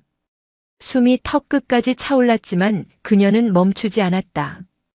그녀의 뒤를 따르는 유진우 역시 흑투성이가 된 채 거친 숨을 몰아쉬고 있었다. 하지만 그의 눈빛은 더 이상 겁먹은 이등병의 것이 아니었다. 중장님, 놈들 장당 전부 제압했습니다. 길 열렸습니다. 무전기 너머로 박만수 상사의 다급하면서도 힘찬 목소리가 들려왔다. 수고했다. 대기해. 마무리는 내가 한다. 이민아는 마지막 문 장석훈의 집무실 앞에 섰다. 육중한 참나무 문 너머에 이 모든 악의 원흉이 숨어 있었다. 그녀는 진우를 돌아보았다. 진우야, 준비됐지? 네, 이모. 진우가 소총을 고쳐 잡으며 고개를 끄덕였다. 이민아는 망설임 없이 문을 발로 차서 열었다. 쾅! 문이 부서지며 집무실 내부가 드러났다. 고급스러운 카펫과 가구들. 그리고 창가 쪽에 서 있는 장석훈 대장. 그는 한 손에 권총을 들고 있었지만 떨리는 손끝이 그의 공포를 말해주고 있었다. 이민하. 내년이 기어이. 장석훈이 악을 쓰며 총구를 겨눴다. 하지만 이민아가 더 빨랐다. 그녀가 전광석화처럼 몸을 날려 장석훈의 손목을 쳐냈다. 으아! 권총이 바닥을 미끄러져 구석으로 날아갔다. 장석훈은 비틀거리며 책상 뒤로 물러났다. 오지마. 내가 누군지 알아? 육군 대장이야. 감히 상관에게 하극상을. 상관. 이민아가 코웃음을 쳤다. 그녀는 천천히, 아주 천천히 장석훈에게 다가갔다. 그녀의 군화 발자국마다 서늘한 분노가 찍혔다. 내 조카를 그리고 수많은 병사들을 지옥으로 밀어넣은 자가 상관 대접을 받길 원하나? 이거다. 이거 놓고 얘기해. 돈? 돈이 필요해? 아니면 자리? 국방부 장관 자리라도 주랴? 원하는 건 다 줄게. 제발. 장석훈은 바닥에 주저앉아 뒷걸음질 쳤다. 취했다. 대한민국 군의 정점에 있다는 자의 실체는 비굴하기 짝이 없었다. 이민아는 그를 내려다보며 품에서 수갑을 꺼내 바닥에 던졌다. 내가 횡령한 돈, 뇌물장부 그리고 살인교사 혐의까지. 증거는 차고 넘쳐. 넌 군인이 아니라 그냥 잡범이야. 증거? 웃기지 마. 내가 입 다물고 버티면 그만이야. 군 검찰도 내 손 안에 있어. 그때 뒤에 서 있던 진우가 앞으로 나섰다. 진우의 손에는 장석훈의 책상 위에 놓여있던 비밀 금고 열쇠와 방금 발견한 USB가 들려 있었다. 이거 찾으시는 겁니까? 장석훈의 눈이 휘둥그레졌다. 너 이 새끼. 그거 1인에 당장 내놓지 못해? 장석훈이 진우에게 달려들려 했다. 하지만 진우는 물러서지 않았다. 그는 단호한 눈빛으로 장석훈을 노려보았다. 당신 때문에 얼마나 많은 사람들이 고통받았는지 아십니까? 당신은 군복을 입을 자격이 없습니다. 진우의 일갈에 장석훈이 멈칫했다. 고작 이등병 따위에게 훈계를 듣다니. 그 순간 이민아가 장석훈의 멱살을 잡고 일으켜 세웠다. 들었지? 이게 진짜 군인의 목소리다. 철컥. 이민아가 장석훈의 손목에 수갑을 채웠다. 차가운 금소금이 방 안에 울려 퍼졌다. 장석훈은 다리에 힘이 풀린 듯 털썩 주저앉았다. 모든 것이 끝났음을 직감한 절망적인 표정이었다. 장석훈. 현 시간부로 널 직권 남용, 뇌물수수, 특수상해 교사 및 군 형법 위반 혐의로 긴급 체포한다. 변명은 군사법정에서 해. 이민아는 진우를 보며 미소 지었다. 가자, 진우야. 이제 집에 가야지. 밖에서는 사이렌 소리가 들려오고 있었다. 오진철이 미리 연락해둔 수도방 위사령부 헌병단이 도착한 것이다. 부패한 권력의 밤이 끝나고 새벽이 밝아오고 있었다. 계절이 바뀌었다. 차가운 겨울바람이 물러가고 부대 담벼락 개나리에 노란 꽃망울이 맺히기 시작한 4월의 어느 날, 대한민국은 발칵 뒤집혔었다. 육군 대장이 연루된 초대형 방산 비리와 병영 부조리 사건. 그 추악한 진실이 낱낱이 밝혀지면서 국민들은 분노했고 군은 대대적인 개혁의 칼바람을 맞았다. 장석훈과 그 일당들은 전원 구속되어 중형을 선고받았다. 김대령, 최대위, 그리고 진우를 괴롭혔던 황 병장까지. 죄 지은 자들은 모두 대가를 치렀다. 그리고 707 특수임무단 연병장. 따스한 봄 햇살이 내리쬐는 가운데 저녁 신고식이 열리고 있었다. 단상 위에는 이민아 중장이 정복을 입고 서 있었다. 그녀의 어깨에 달린 별 3개는 여전히 빛났지만 그 빛은 예전처럼 차갑지 않았다. 훨씬 더 따뜻하고 부드러워 보였다. 친구합니다. 병장 박만수 외 12명 전역을 명받았습니다. 박 상사가 아닌 만기 전역을 앞둔 병사들의 우렁찬 함성이 울려 퍼졌다.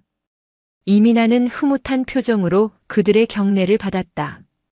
행사가 모두 끝나고 병사들이 가족과 면회객들 사이로 흩어질 때였다. 저 멀리 행정반 건물에서 누군가가 걸어오고 있었다. 각 잡힌 전투복, 말끔하게 닦은 전투화, 그리고 어깨에 당당하게 달린 일병 계급장. 유진우였다. 그는 더 이상 예전의 유약한 소년이 아니었다. 707에서의 혹독한 훈련과 지난 겨울의 사건을 겪으며 그는 진짜 사나이로 다시 태어났다. 눈빛에는 자신감이 넘쳤고 걸음걸이에는 힘이 있었다. 진우가 이민아 앞에 멈춰 섰다. 일병 유진우. 이민아가 나직이 불렀다. 일병 유진우. 진우의 목소리가 쩌렁쩌렁하게 울렸다. 이민아는 진우의 옷매를 다듬어 주었다. 처음 면회 갔을 때 피투성이가 되어 있던 그 모습이 겹쳐 보였다. 가슴 한 구석이 찡해졌다. 많이 컸네. 이제 이모가 지켜주지 않아도 될 만큼. 아닙니다. 중장님이 계셨기에 지금의 제가 있습니다. 그리고 저도 이제 누군가를 지킬 수 있습니다. 진우가 쑥스러운 듯 웃었다. 그 미소 속에 언니의 얼굴이 보였다. 미나야, 고마워. 우리 진우 잘 부탁해.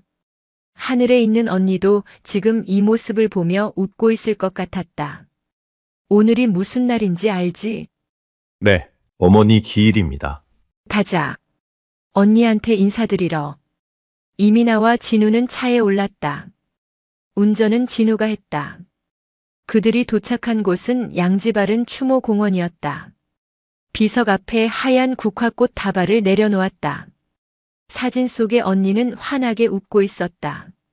진우가 비석 앞에 무릎을 꿇고 앉아 손수건으로 비석에 묻은 먼지를 닦아냈다. 엄마, 저 왔어요. 저 이제 입영됐어요. 돈 생활도 잘하고 있고 이모 말도 잘 듣고 있어요. 걱정 마세요.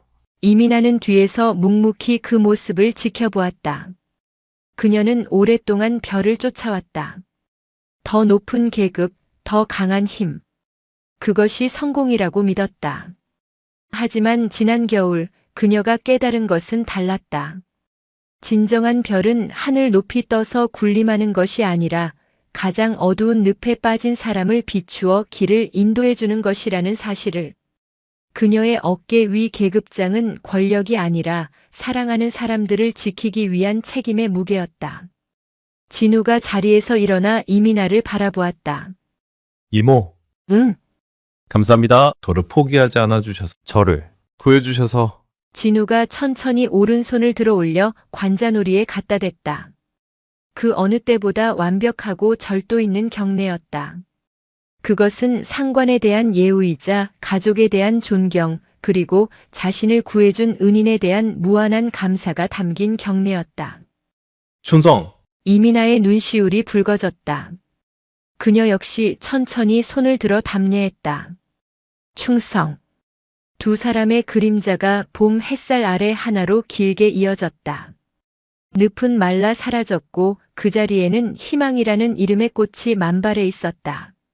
바람이 불어와 꽃잎을 흔들었다. 마치 세상 모든 슬픔을 씻어내려는 듯 따뜻하고 부드러운 봄바람이었다.